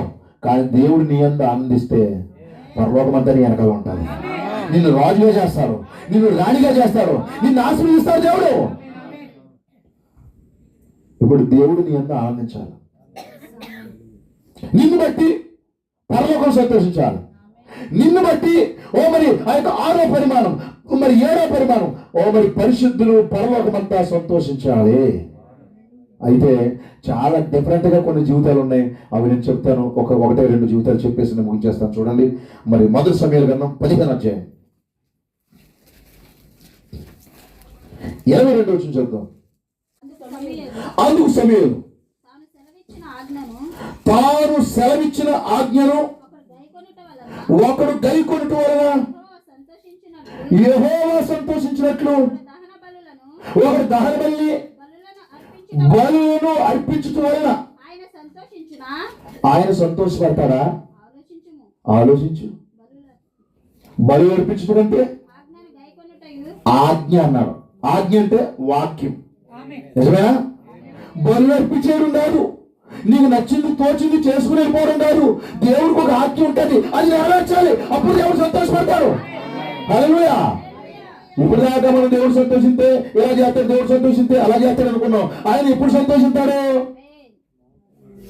ఆజ్ఞలు కలుకున్నప్పుడు, వాక్యాన్ని నెరవేర్చినప్పుడు. బైబిల్లో ఒకలా ఉందనుకోండి, నువ్వు ఒకలా చేసావు అనుకో, దేవుడు సంతోషపడతాడా?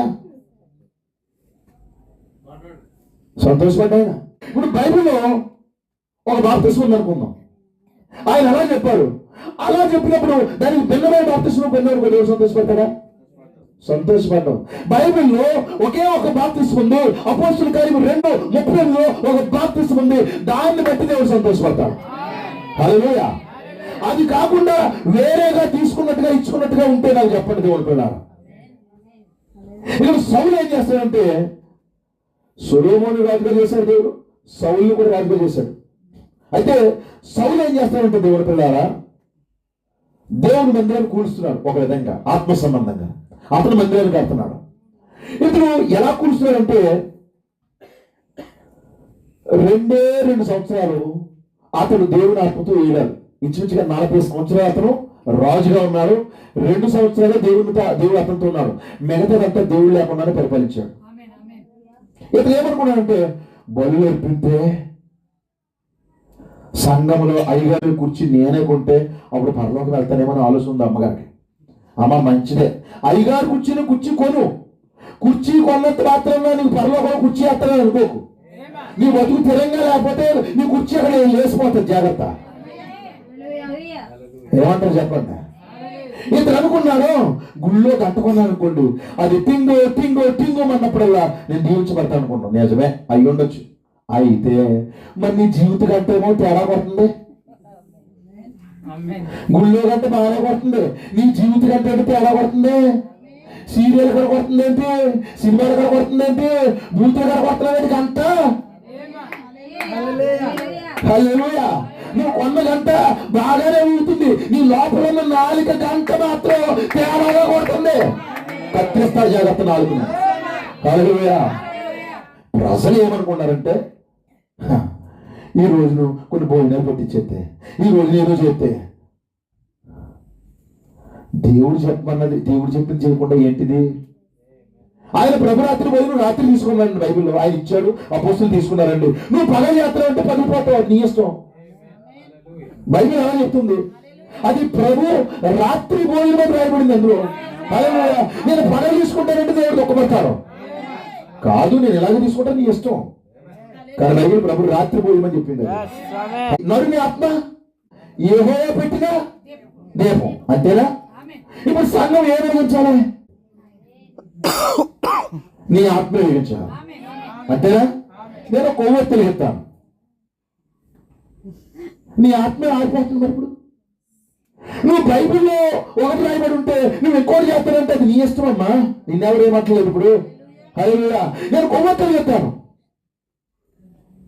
నేను క్యాండిల్ సర్వీస్ కలుగుంటాను, నీ ఇష్టం. అది నువ్వేం చేసుకున్నా నీ ఇష్టం.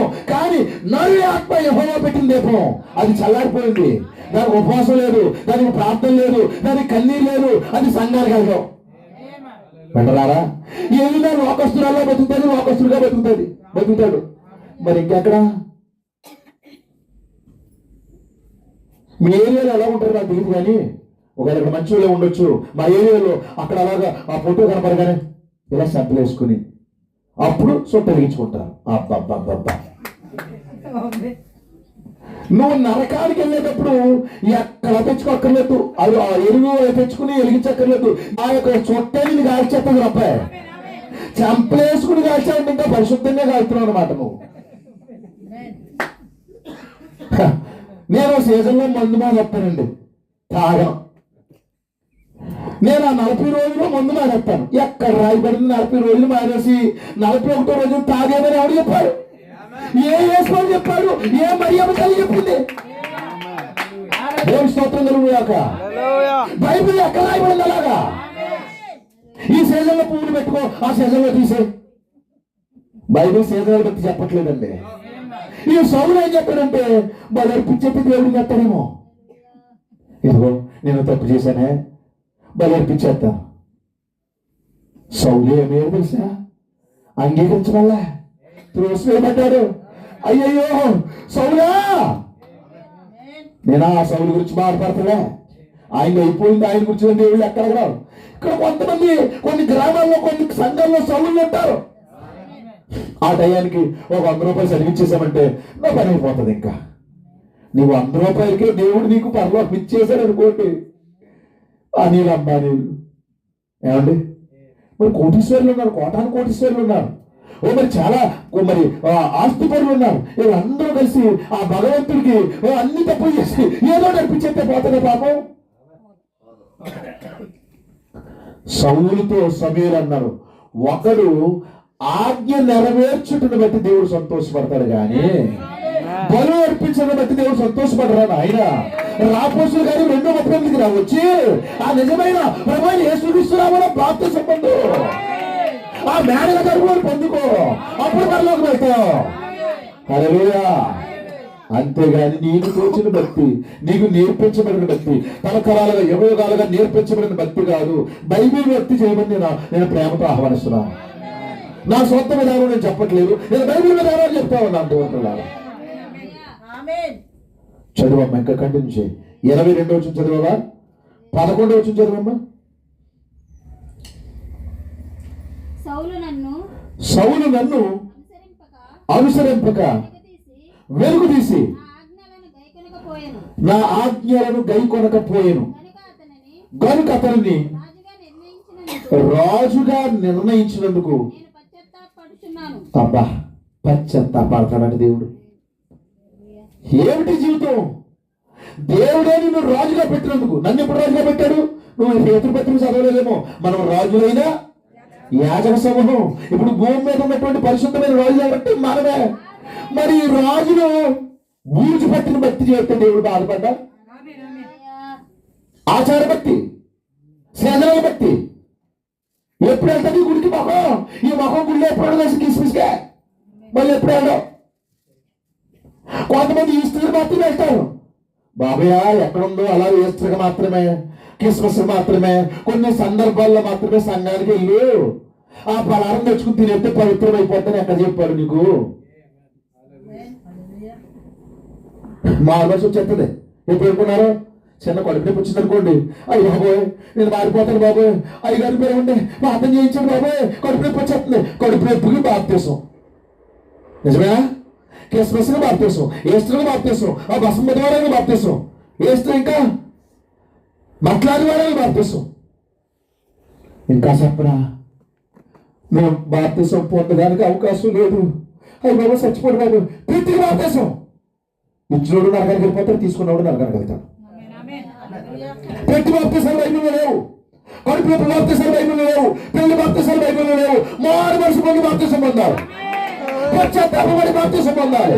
అది కూడా అపోస్తలుల కార్యములు 2:38 ప్రకారంగా పొందాలి. అప్పుడు దేవుడు సంతోషపడతాడు. కాదైతే నాకు చెప్పండి, నేను కూడా వింటాను. దేవుడు స్తోత్రం కలుగును గాక. ఇతను ఏం చేస్తాడంట? రాజుగా ఉన్నాడంట, దేవుడిని సంతోషపడతలేదంట. దేవుడు దుఃఖపడతా ఉన్నాడు, పశ్చాత్తాపడతాడు ఏకంగా. అందుకు సమూయేలు కోపావేశుడై రాత్రి అంతా యెహోవాకు మొరపెట్టాడు. English worry అయిపోతాడంట. కోపం అంటే తెలుసా? ఏం చేయలేను, ఇలాంటి వాడికి అభిషేకం ఇచ్చింది, ఇలాంటి వాడి మీద నూనె అభిషేకించింది నేను.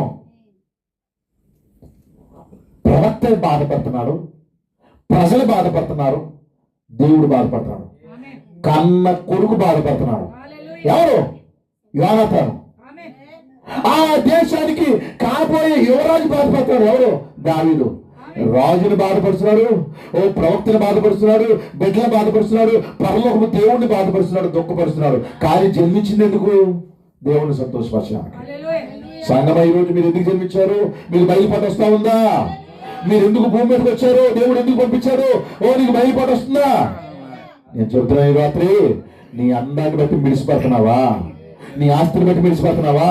నీ చదువుని బట్టి మిడిసిపడుతున్నావా? ఉచితమైన కృప ఇదే. అనేక మందిని త్రోసివేసి దేవుడు ఉచితంగా నీకు ఇచ్చాడు. గర్వపడకు, తగ్గించుకొని దయచేసి తగ్గు. కోట ఏదైనా కలిగి ఉంటే అయ్యి బాబు నా అంత మొనగాలేడు, మొనగత్తి లేదని కంగారు పడిపోకు, తగ్గవలసి ఉండే నువ్వు. హల్లెలూయా. 35వ వచనం చదవండి, దయచేయము. 35 వచనం. సౌలు బ్రతికిన దినములన్నిటను సౌలు బ్రతికిన దినములన్నిటను సమూయేలు అతను దర్శింప వెళ్ళలేదు గాని. వింటున్నారా? సౌలు ఎప్పుడైతే బ్రతుకున్నాడు అప్పుడు దాకా దర్శింప వెళ్ళలేదంట. ఎంతమందికి అర్థమైంది? వెళ్ళలేదు కానీ సౌలును గూర్చి సౌలును గూర్చి భ్రాంతుడాయెను. దుఃఖాక్రాంతుడాయెను. మరియు ఒక ఎందుకు మరియు తాను ఆ, సౌలుని ఇశ్రాయేలీయుల మీద ఆ, రాజుగా నిర్ణయించినందుకు రాజుగా నిర్ణయించినందుకు యెహోవా యెహోవా పశ్చాత్తాపం పడెను. పశ్చాత్తాపడు. ఒక సేవకుడు దుఃఖపడుతున్నాడు, దేవుడు పశ్చాత్తాపడతా ఉన్నారు. ఒక పిలువబడిన సేవకుడు, ఎలాంటి పిలుపు? సమూయేలు అని బాలుడై ఉంటుండగానే సమూయేలు దేవుడు పిలిచాడండి. అలాంటి పిలుపు కలిగినటువంటి ఒక బలమైన ప్రవక్త. అసలు ప్రవక్త ఆఫీసు మొదలైందే సమూయేలుతో. హల్లెలూయా. గొప్ప ప్రవక్త సమూయేలు. అలాంటి ప్రవక్త అంట ఏడుస్తా ఉన్నాడంట. సంగమా దేవుడిని ఏడిపిస్తావా? సంగమా దేవుడిని దుఃఖపడతావా? సంగమా దేవుడిని పశ్చాత్తపడేలా చేస్తావా? మార్పు చెందుతావా? ఎక్కడైతే ఒక కుమారుడు జన్మించాడు, అతను ఎవరంటే బాప్తిస్మిచ్చి యోహాను. ఆ బాప్తిస్మిచ్చి యోహాను అతను పుట్టినందున అనేకులు సంతోషిస్తారన్నాడు. జన్మించాడు, కొద్ది కాలం తల్లిదండ్రుల దగ్గర ఉన్నాడు. అతను దేవుని యొక్క వాక్యం అతని దగ్గరికి రావడానికి అతను అరణ్యం వెళ్ళిపోతా ఉన్నాడు. దేవుని పిల్లలారా, ఈ లోకానికి తగ్గ ప్రత్యేకపరుచుకుంటా ఉన్నారు. మూర్ఖులకి తరానికి వేరవుతా ఉన్నారు. దేవుని పిల్లలారా, సంగమా ఈ రోజు కూడా ఒక ప్రత్యేకమైన జీవితము నువ్వు కలిగి ఉండాలి.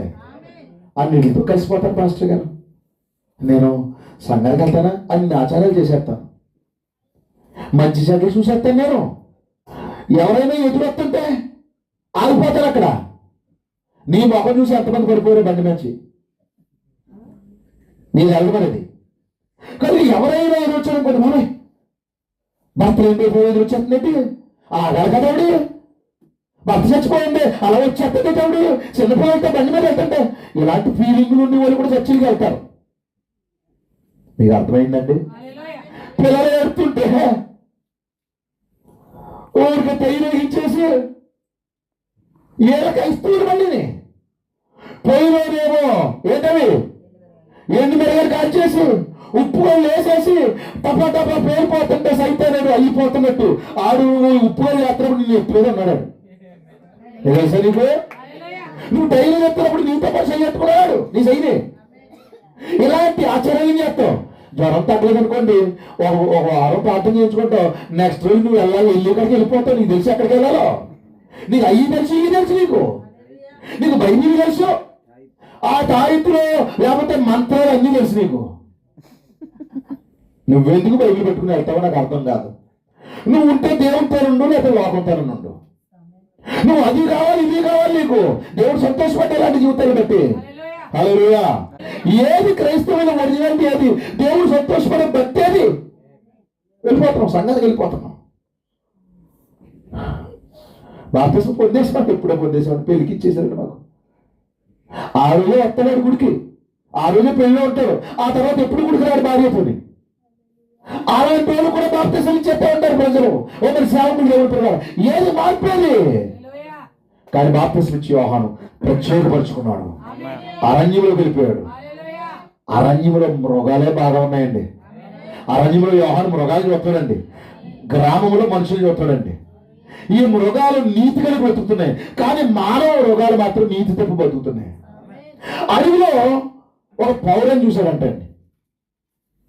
ఎవరో బాప్తిసం ఇచ్చి యోహాను చూస్తేనంట అది తన జీవితంలో ఒక్క పక్షితోనే జతకట్టిందంట. పౌరుడు అంటే తన జీవితం అంతట్లో కూడా ఒక పక్షితోనే జతకట్టేదంట. అది చూశాడంట. గ్రామంలో వచ్చేసరికి ఈ పక్షి ఈ రోజు ఈయన ప్రేమిస్తుంది, ఇంకో రోజు ఆయన ప్రేమిస్తుంది. ప్రేమించుకుంటే అయిపోతుంది. అయ్యి బాబోయ్, గ్రామంలో ఉండేటట్టు అడుగు వేరేటట్టు అనుకున్నాడు యోహాను. ఈ యొక్క సింహము ఆకలి వేసినప్పుడే వేటాడుతుంది, కానీ ఈడు బతుకు మాత్రం రోజు వేటే, రోజు తప్పుడు పనులే, రోజు తప్పుడు కార్యక్రమాలే. ఆ మృగాల కంటే లోకములో ఉన్న మృగాల కంటే అడవిలో ఉన్న మృగాలే బెటర్ అనుకున్నాడు బాప్తిస్మ ఇచ్చే యోహాను.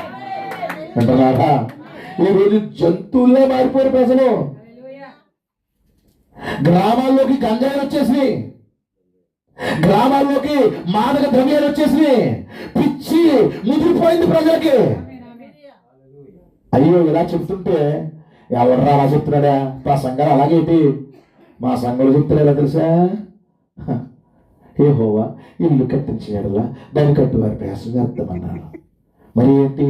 ఇల్లు కట్టాలంటే ఏం కావాలమ్మా? సిమెంట్ కావాలి, ఇటుకలు కావాలి, ఇసుక కావాలి, పెంకులు కావాలి.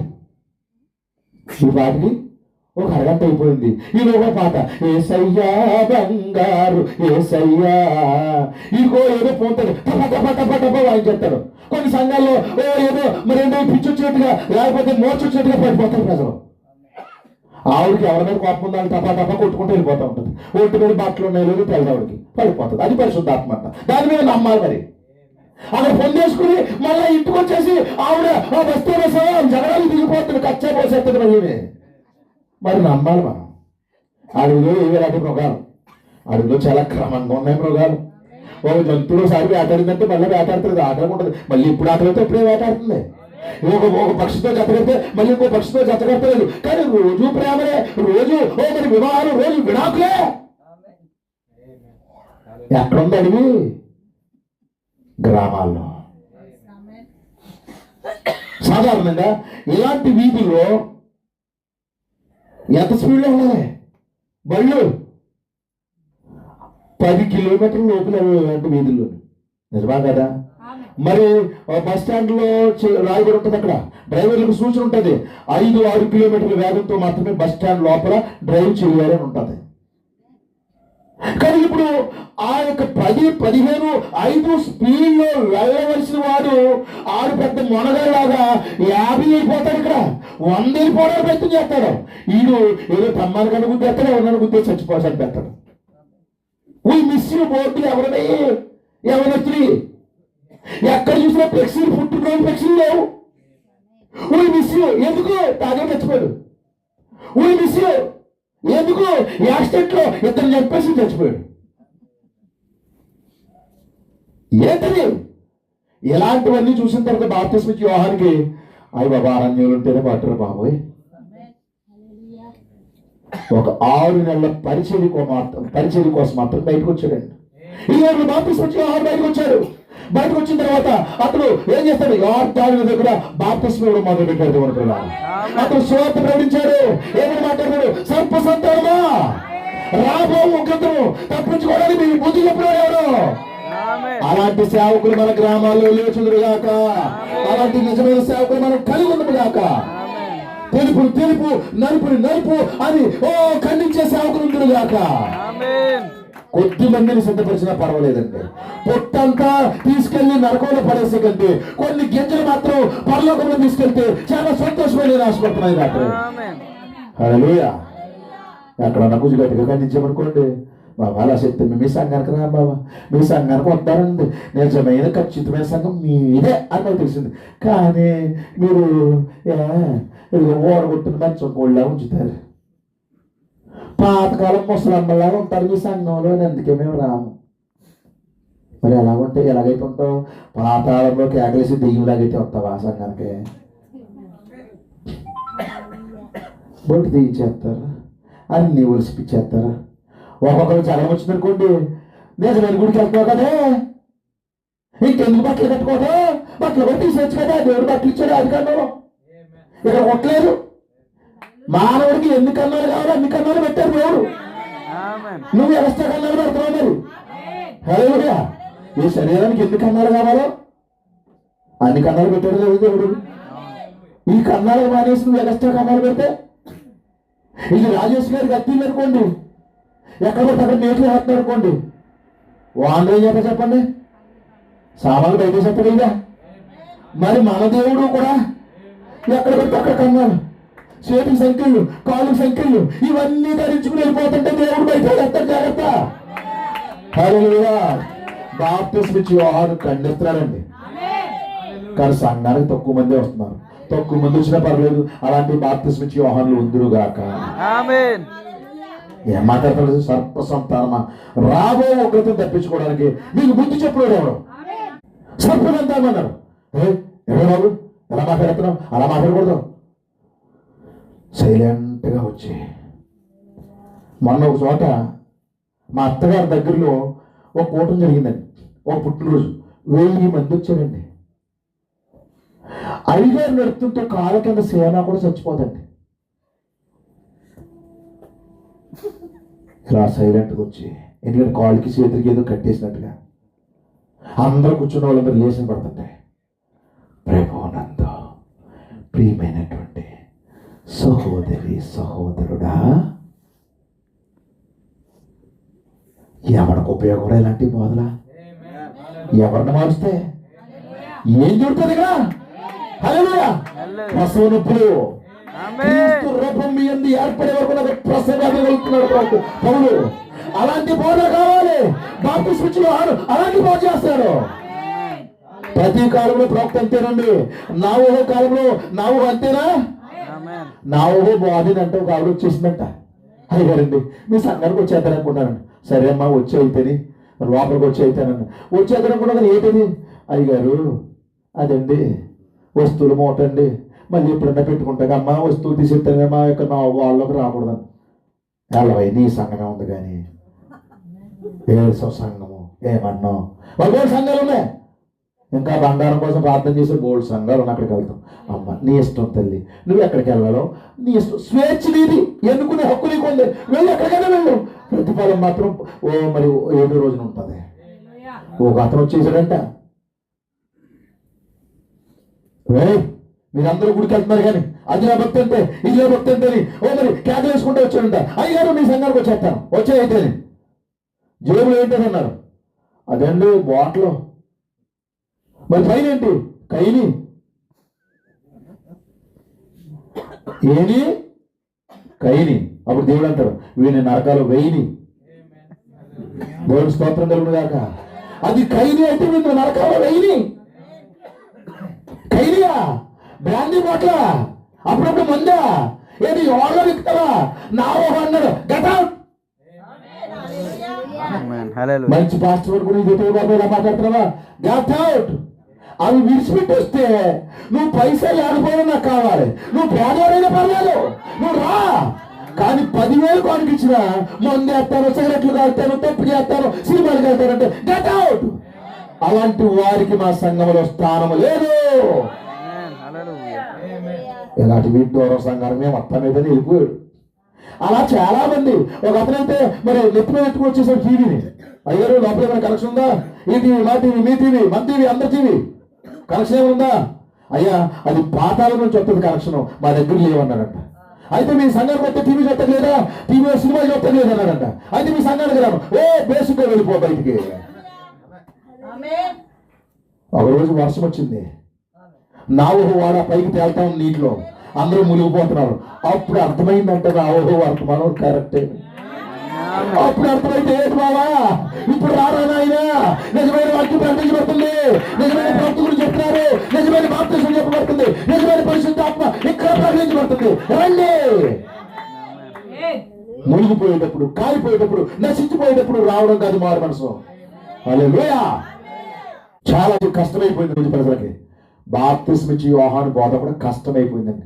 ఓ రోజు పెద్ద కూటం జరిగిందంట, బాప్తిసం ఇచ్చి యోహాను కూటం. రాణి గారు రాజు గారు కలిపి కూట పెట్టారంట. ఎవరో హీరోదు. కూటానికి వెళ్ళి ఏం చెప్పాలి చెప్పండి? కూట పెట్టుకున్న పోరాలి లేదా? అప్పుడు ఈ బాప్తిసం ఇచ్చి యోహానంట అక్కడ వెళ్ళగానే రైలిపోతాడంట. వింటున్నారా? రైలిపోతూ మాట్లాడతాడు. ఏయ్ అన్నాడు. అయ్యి బాబు ఏంటి పాస్టర్ ఏంటి ఎలా మాట్లాడుతున్నాడు? చాలా అఫీషియల్గా వచ్చి ఎలా మాట్లాడతాడేంటి? White shirt, black pant, in shirt, tie కట్టుకుని ఏంటి ఎలా మాట్లాడతాడు? హల్లెలూయా. బాప్తిసం ఇచ్చి యోహాను గారు ఇవన్నీ లేవులేండి. అయితే ఏమన్నా చెప్పండి? అన్నాడంట. ఏంటని తోడుకునేటప్పుడు నువ్వు నీ తమ్ముడు పాడించుకునేవారు అన్నాడంట. హల్లెలూయా. నువ్వు నరకానికి వెళ్ళిపోతావు అన్నాడంట. దేవునికి స్తోత్రం కలుగును గాక. కోటం పెట్టుకున్న వాళ్ళు మనసంతా నీరైపోయింది.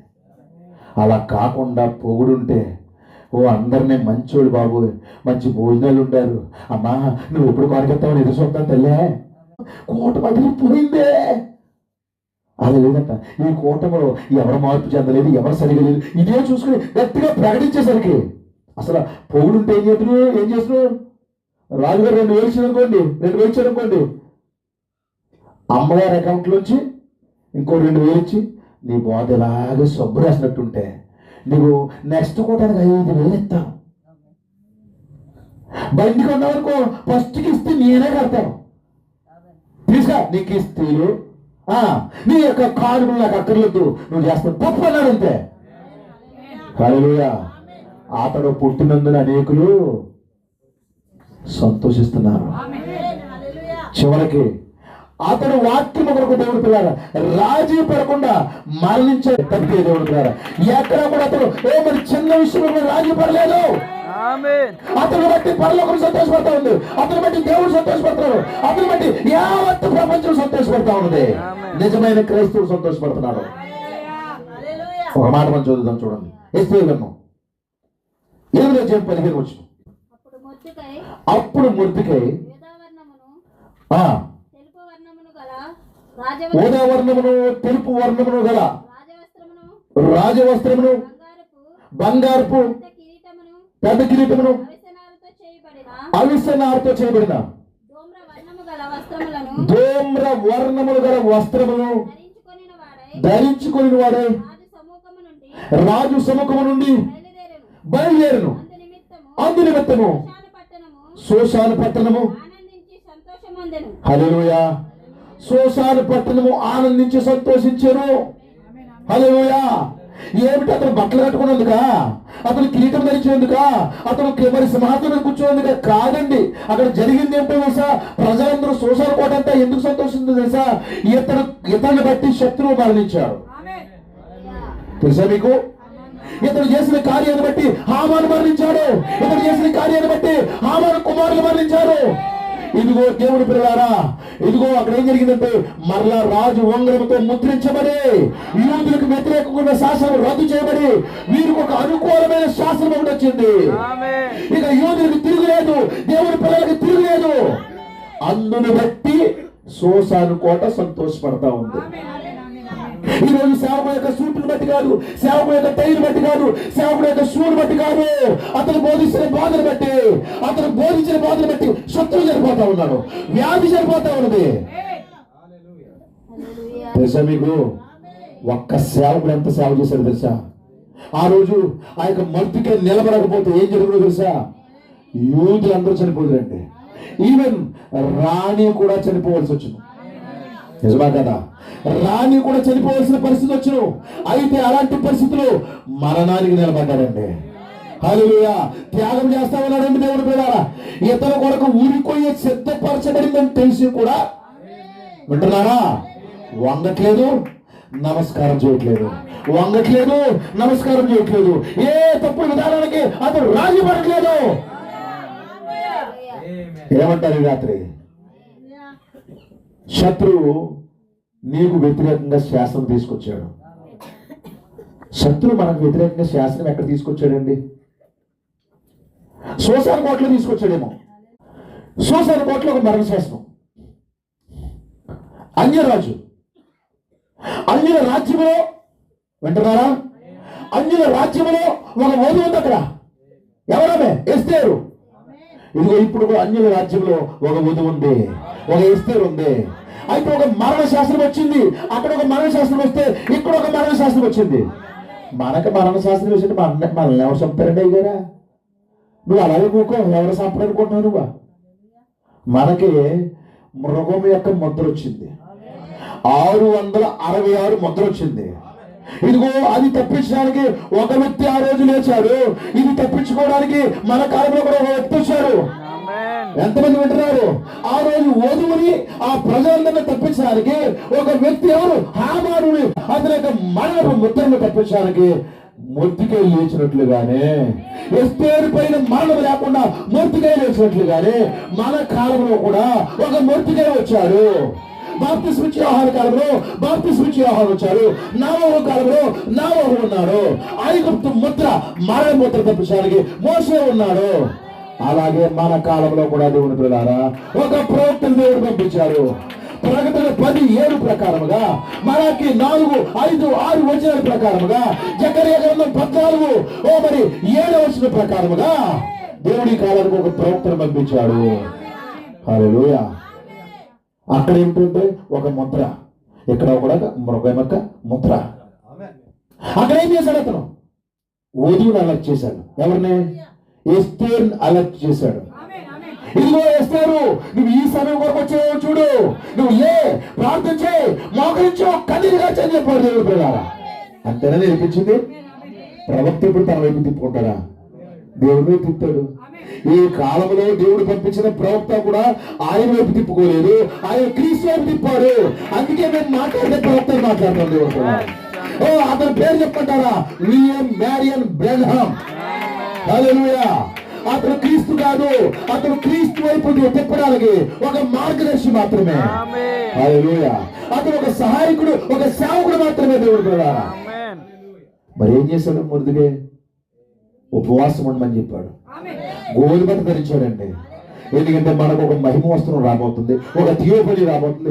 అది రావాలంటే మనము గోడు పట్ట కడదామన్నాడు. ఫస్ట్ గోడు పట్ట అంటే మారు మనసు దేవుడు పిల్లారా. ఇదిగో దేశమంతా ఉన్న యూదులందరూ ఎస్తేరుతో సహా ఉపవాసం ఉండడం మొదలు పెట్టారు. ఇవాళ రాణి ఏం చేసింది? 3 రోజుల తర్వాత ఎక్కడికి వెళ్ళింది? రాజు సన్నిధికి వెళ్ళింది. 3 ఉద్యోగాల తర్వాత ఆమె రాజు సన్నిధికి వెళ్ళింది. ఇప్పుడు రాజు ఏమన్నాడు? ఏం జరిగింది? నీకేం కావాలన్నాడు? రాజ్యంలో సగం ఇచ్చేస్తాన్నాడండి అన్నాడా? అయితే ఇప్పుడు సగం రాజ్యం వద్దు. ఎంతమంది సగం రాజ్యం కావాలి? ఎంతో అంత సాలేదేంటి? సొలొమోను కాలంలో ఒక బిడ్డను చంపేసిందో తల్లి. పక్కన పడుకున్న బిడ్డ మీద పడుకుని చంపేసిందండి. ఎంత మూర్ఖురాడు. మళ్ళీ అదిగాక బతుకున్న బిడ్డను తీసేసుకుని చచ్చిన బిడ్డని ఆవిడ వదిలేసేసింది. సొలొమోను గారి దగ్గరికి ఈ కేసు వెళ్ళిందండి. సొలొమోను కోర్టు దగ్గరికి. అప్పుడు సొలొమోను ఏమన్నా చెప్పండి, కత్తెట్టండి అన్నాడు. కత్తెట్టుకు వచ్చి 2 మొక్కలు చేసి మొక్క తీరిపోయి మొక్క దారికిమ్మన్నాడు. అప్పుడు ఇది అంటారే ఏంటి? అసలు నకిలీ తల్లి. ఓకే అలాగే చేయండి, కానీ ఒరిజినల్ తల్లి అంటుంది నాకు మొక్కొద్దు, పూర్తి వాక్యం కావాలి, నాకు పూర్తి పెట్ట కావాలి. హల్లెలూయా. అందుకే మనుషులు రొట్టె వల్ల జీవించరు, దేవుని నోటి నుంచి వచ్చే ప్రతి మాట వల్ల జీవిస్తారు. మొక్కలు కాదండి, మొత్తం వాక్యం కావాలి నాకు. హల్లెలూయా. ఇదిగో మారు మనసు పొందాలి, ఇదిగో ఉపవాసం ఉండాలి. దేశం అంతా యూదులందరూ ఉపవాసం ఉండడం మొదలు పెట్టారు. నీకేం కావాలన్నారు? రాజ్యంలో సగం మట్టుగా రాజ్యం అంతా కావాలన్నా. అప్పుడు ఏం జరిగిందమ్మా? మేము సంహరించబడ్డానికి వచ్చాం, మేము చచ్చిపోవడానికి వచ్చాం, మమ్మల్ని చంపేస్తానన్నారు. ఎంత పాపానికి ఒడిగట్టినాడు ఎవడాడు అన్నాడు. హల్లెలూయా. కంగారు పడకండి, ఒక విందు చేస్తాను అక్కడికి రండి అన్నాడు. ఈలోగా హామాను వచ్చాడు. హామాను వచ్చేసరికి హామాను ఏమనుకున్నాడు చెప్పండి? అబ్బా హామాను తిన్నాడు. ఈలోగా రాజుగారు ఏంటంటే గ్రంథం చూశాడు. ఆ గ్రంథంలో ఏం జరిగిందో చూస్తే హామాను యొక్క మరణం తప్పించాడు ఎవరు? మొదటిగా ఇతనికి ఏమన్నా చేశారు అన్నాడు. ఏమీ ఇవ్వలేదు. అప్పుడు ఈలోగా హామాను వస్తే హామాను ఏమన్నాడంటే రాజు గణపరిచేవాడు ఏ విధంగా ఉంటే బాగుంటుందని అడిగాడు. హల్లెలూయా. రాజుగారి కిరీటం, రాజుగారి గుర్రం, రాజుగారి బట్టలు ఎన్ని వేసుకుంటే బాగుంటుంది అన్నాడు. ఎందుకంటే నాకు తప్పితే ఎవరు చేస్తాడనుకోవాలంటే. అప్పుడు ఏమన్నాడు రాజు? ఇవన్నీ బతికెళ్ళి బతికెళ్ళి చేయన్నాడు. దేవుడు స్తోత్రం కలుగుగాక. హల్లెలూయా. మరి గోని పట్టకు బదులుగా దేవుడు సంతోష వస్త్రాన్ని ఇస్తాడా? ఇదంతా ఎవరు చేస్తాడు? ఒక మొద్దుకే. మన కాలంలో ఒక ప్రవక్త కూడా ఈ విధంగా చేశారు దేవుడు కూడా. ఇవన్నీ మీ కాపరి చెప్తారు తర్వాత కాలంలో. హల్లెలూయా. ఇది ఇప్పుడు ఏం చేశారు? ఇదంతా కలిపి రాజుగారు మొదటికి చేశాడు. ఆ తర్వాత రాజుగారు విందుకి పిలిచాడు. రాజుగారిని హామాన్ని కూడా విందుకి పిలిచింది. అంటే వెనక్కే ముందుకి నేను చెప్పుండొచ్చు, మీరు చదువుకోండి, జాగ్రత్తగా ఉంటుంది అందులో. రాజుగారిని హామాన్ని విందుకి పిలిచింది. ఏంటమ్మా చెప్పన్నాడు. ఇదంటే సంగతే. ముందు ఉపవాసం వెళ్ళి నేను ఒక విందు చేస్తాను అక్కడ రండి అన్నది. ఆ తర్వాత విందుకి వెళ్ళారు. ఈ విందులో చెప్తుంది అనమాట ఏమని? మమ్మల్ని చంపడానికి ఒకటి ఊరుకున్నాడు అన్నది. ఎవరన్నారు? ఏ దుష్టుడైనా హామానే అన్నది. హల్లెలూయా. సరిపోయిందో తెలియదా కదా? దేవుని స్తోత్రం కలుగుగాక. ఈ దుష్టుడైన హామానే ఆ తర్వాత ఈవిడ కాళ్ళు పెట్టుకుంటానికి వచ్చేటప్పటికి రాజుగారు చూశాడు. నా ముందే రాణిని బలవంతం చేస్తాడా అన్నాడంతే. మొహం మీద ముసుకేసేశారు. ఆ తర్వాత ఏ ఉరికై అయితే పెట్టించాడో అదే ఉరికై పైన ఏ వ్యక్తిని ఉరి తీయించారు. అతను 10 మంది కుమారులు చనిపోయారు. ఇప్పుడు రాజవస్త్రాలు ధరించుకుని కిరీటధారి అయి దేవుని ప్రజారా మరి ఆ యొక్క సింహాసనం మీద నుంచి ఏడ్చి వస్తాడు. ఎవరు? మర్దుకై. ఇప్పుడు మర్దుకైని బట్టి ఆ యొక్క శోషాను పట్టణంతో సంతోషపడతా ఉన్నది. మృగం యొక్క ముద్రని సంహరించేటువంటి వధువుని బట్టి ఆ కోటంతో సంతోషపడతా ఉన్నది. ఏమిటి 666 ముద్ర? ఏమిటి 366? ఏమిటి ఈ యొక్క WCC? ఇదంతా తెలుసుకోవాలంటే దేవుని ప్రజలు సమయం కాదు. మీ సేవకులు మరలా చెప్తారు, మీరు చూసుకోండి. ఒక ఒత్తిడి రాబోతా ఉంది, ఒక ఉగ్రత రాబోతుంది. దేవుడు ద్వారా ప్రపంచానికి దేవుడు తీర్పులు తెచ్చిపోతా ఉన్నారు. దీన్ని తప్పించుకోవాలంటే దేవుడు నీ లోపల సంతోషించాలి. చివరిగా ఒక మాట చెబుతా చూడండి. 8వ గ్రంథం 13:17 వచ్చిన దేవుడు ఏం చేస్తాడు చూడండి. 8వ గ్రంథం 13:17 వచ్చిన ఆయనను మీరు విననొల్లని ఎడల మీ గర్వాన్ని బట్టి నేను చాటు నేడుస్తాను. యెహోవా మంద చెరపట్టబడినందున బహుగా కన్నీరు విడిచిచూనుండును. దేవుని ఆత్మ దుఃఖపడతా ఉందండి. ప్రవక్త నుంచి వింటున్నారా? మరి ప్రవక్తలు వేరుండి దేవుడు దుఃఖపడతా ఉన్నారు. సంగమా ఎవరైనా బయట వారు వచ్చారా? ఒకరి సంఘంతో కూడా మాట్లాడు, బయట వారితో కొన్ని విషయాలు మాట్లాడు. సంఘంతో కూడా నేను మాట్లాడుతున్నాను ఈరోజు. నీ సేవకుని యొక్క కన్నీరు చాలా పవిత్రమైంది.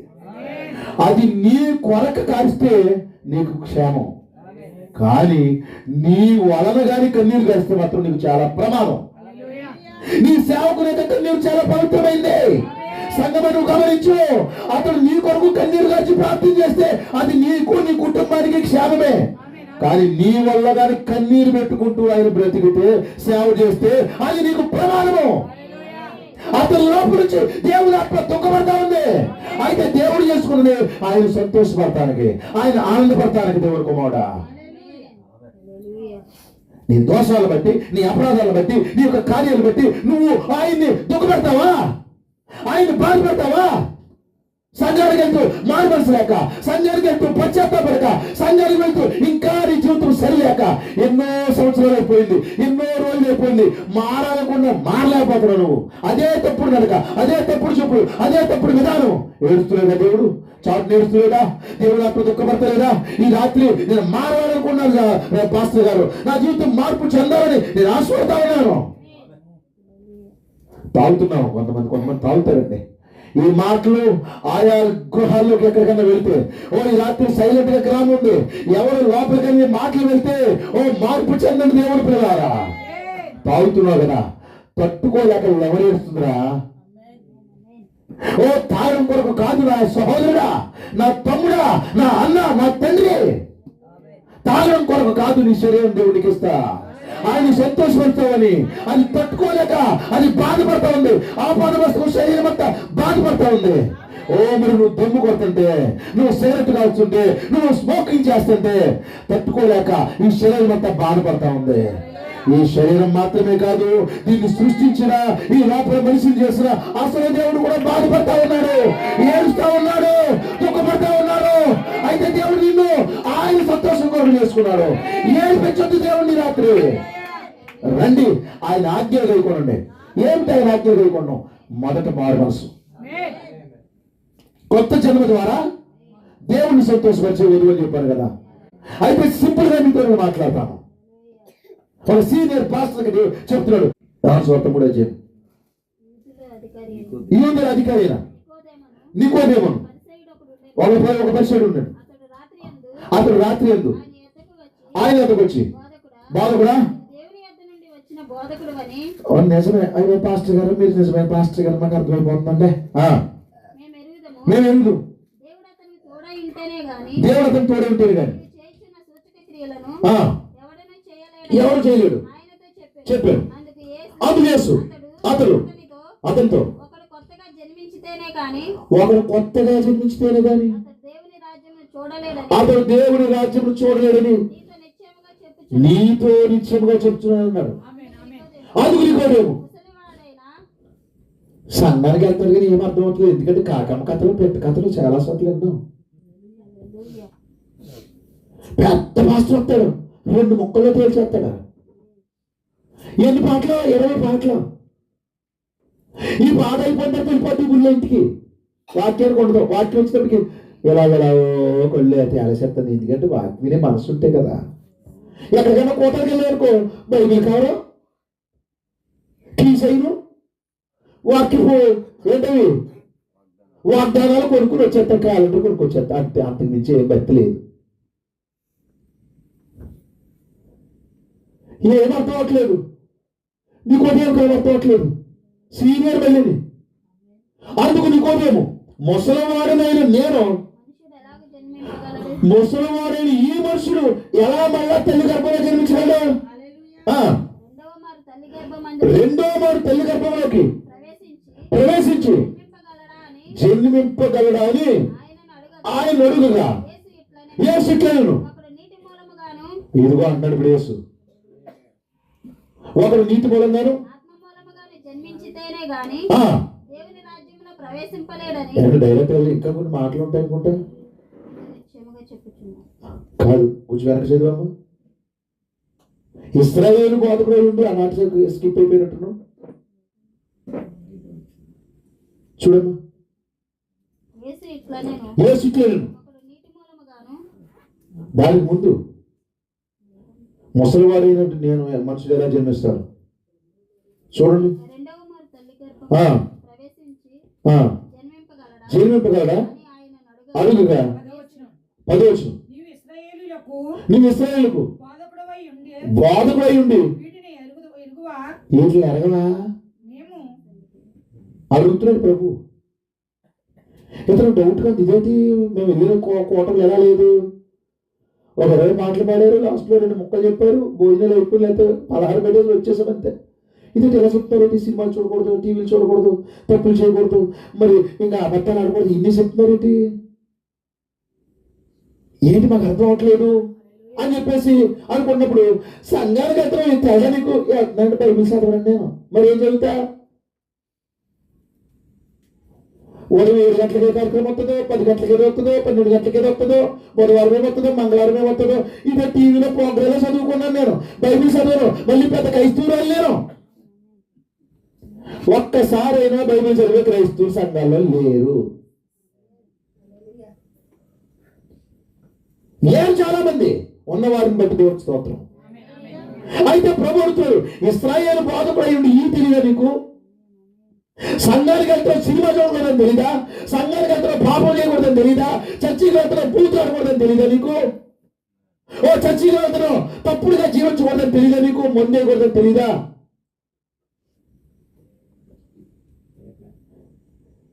పెళ్ళిళ్ళకి ఎవరి పెళ్ళిళ్ళు? క్రైస్తవ పెళ్ళిళ్ళకి సినిమా డ్యాన్స్ ఏంట్రా? క్రైస్తవులారా సిగ్గుపడండి. క్రైస్తవ పెళ్ళిళ్ళకి సినిమా పాటలు ఏంటి, సినిమా డ్యాన్స్ ఏంటని చెప్తున్నాను నేను. ఒకళ్ళు ఎవరైనా కొట్టినా పర్లేదు, తిట్టినా పర్లేదు, వాక్యం కొరకు దెబ్బలు తింటాం. హల్లెలూయా. దానికి ప్రోత్సహిస్తున్నారా?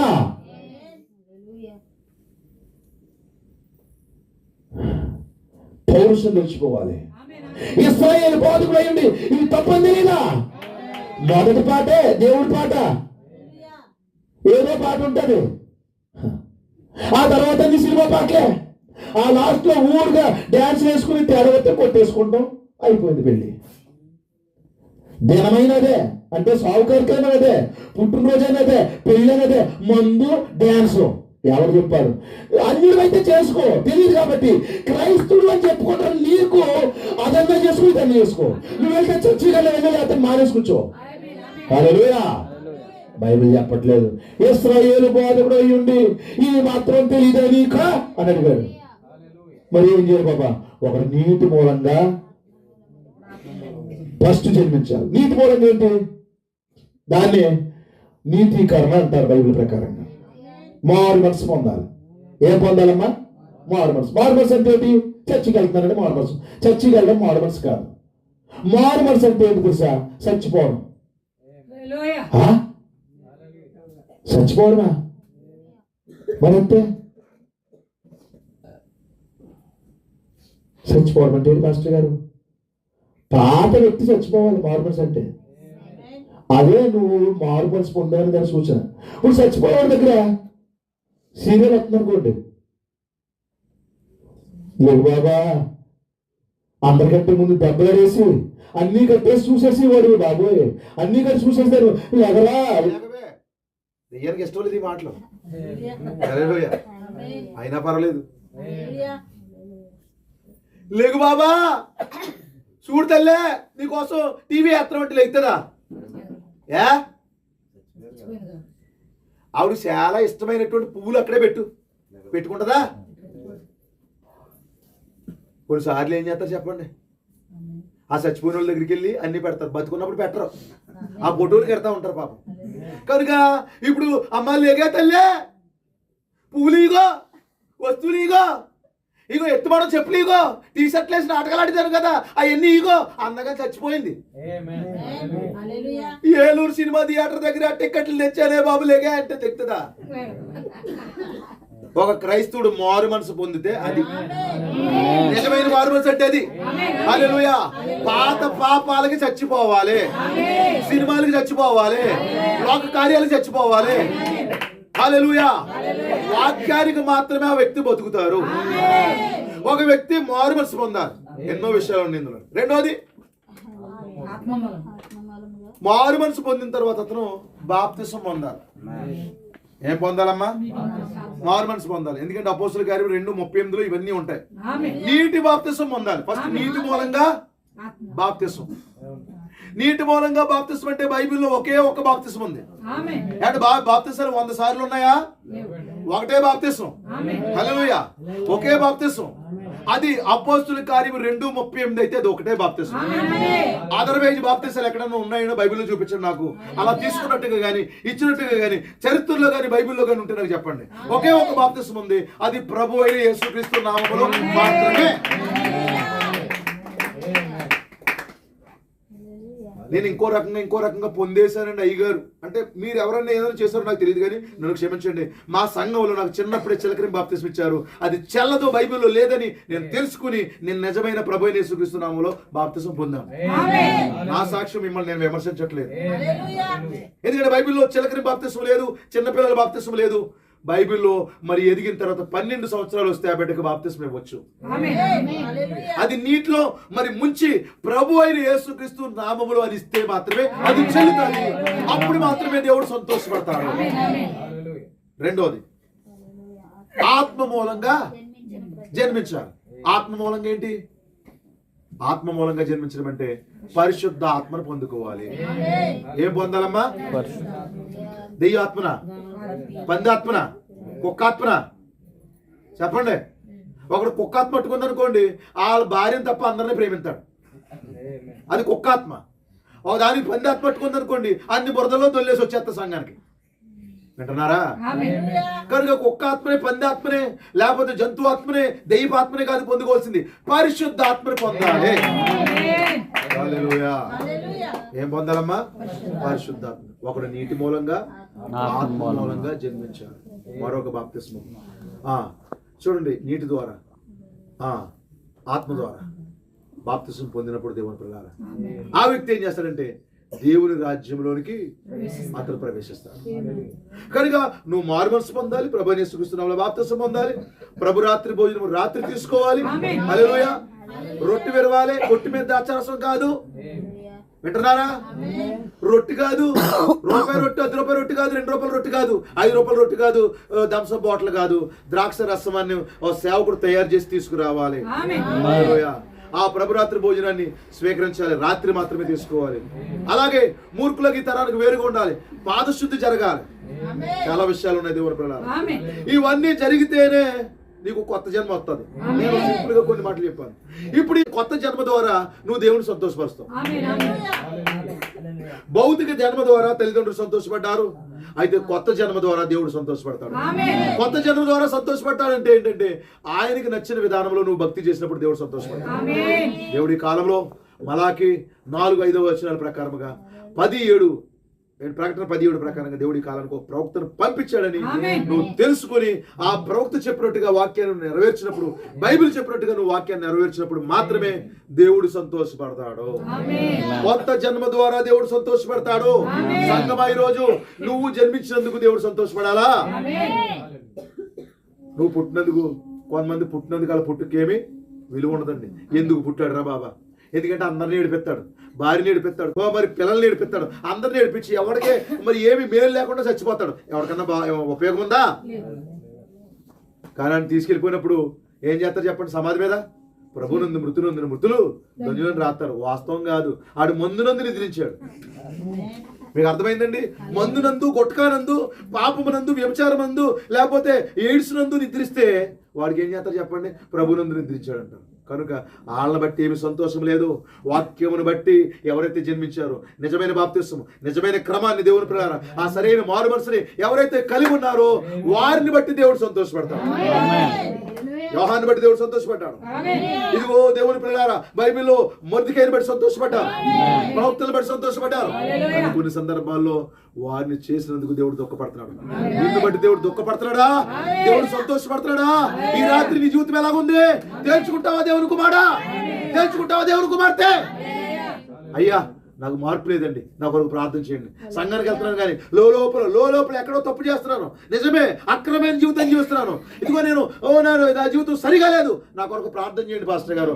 ఈ రోజు నుంచి దేవునికి నమ్మకమైన జీవితం జీవించడానికి నేను ఇష్టపడుతున్నాను, ఆయన సంతోషపరిచేలాగా నేను జీవించడానికి ఇష్టపడుతున్నాను, నా కొరకు ప్రార్థన చేయండి అని ఎవరైనా మరి ఆశపడతారు. ఈ రాత్రి నా జీవితాన్ని బట్టి నేను సంతోషపడతాను దేవుణ్ణి అని ఎవరైనా దేవుని పిల్లలారా మీరు సమర్పించుకుంటే ఈ రాత్రి దేవుడు మీకు సహాయం చేయబోతున్నాడు. దేవుడి కొద్ది మాటలు దేవుడు దీవించును గాక, దేవుడు మనల్ని ఆశీర్వదించును గాక. ఈ సమయాన్ని దైవజనులకు అప్పగిస్తా ఉన్నాం.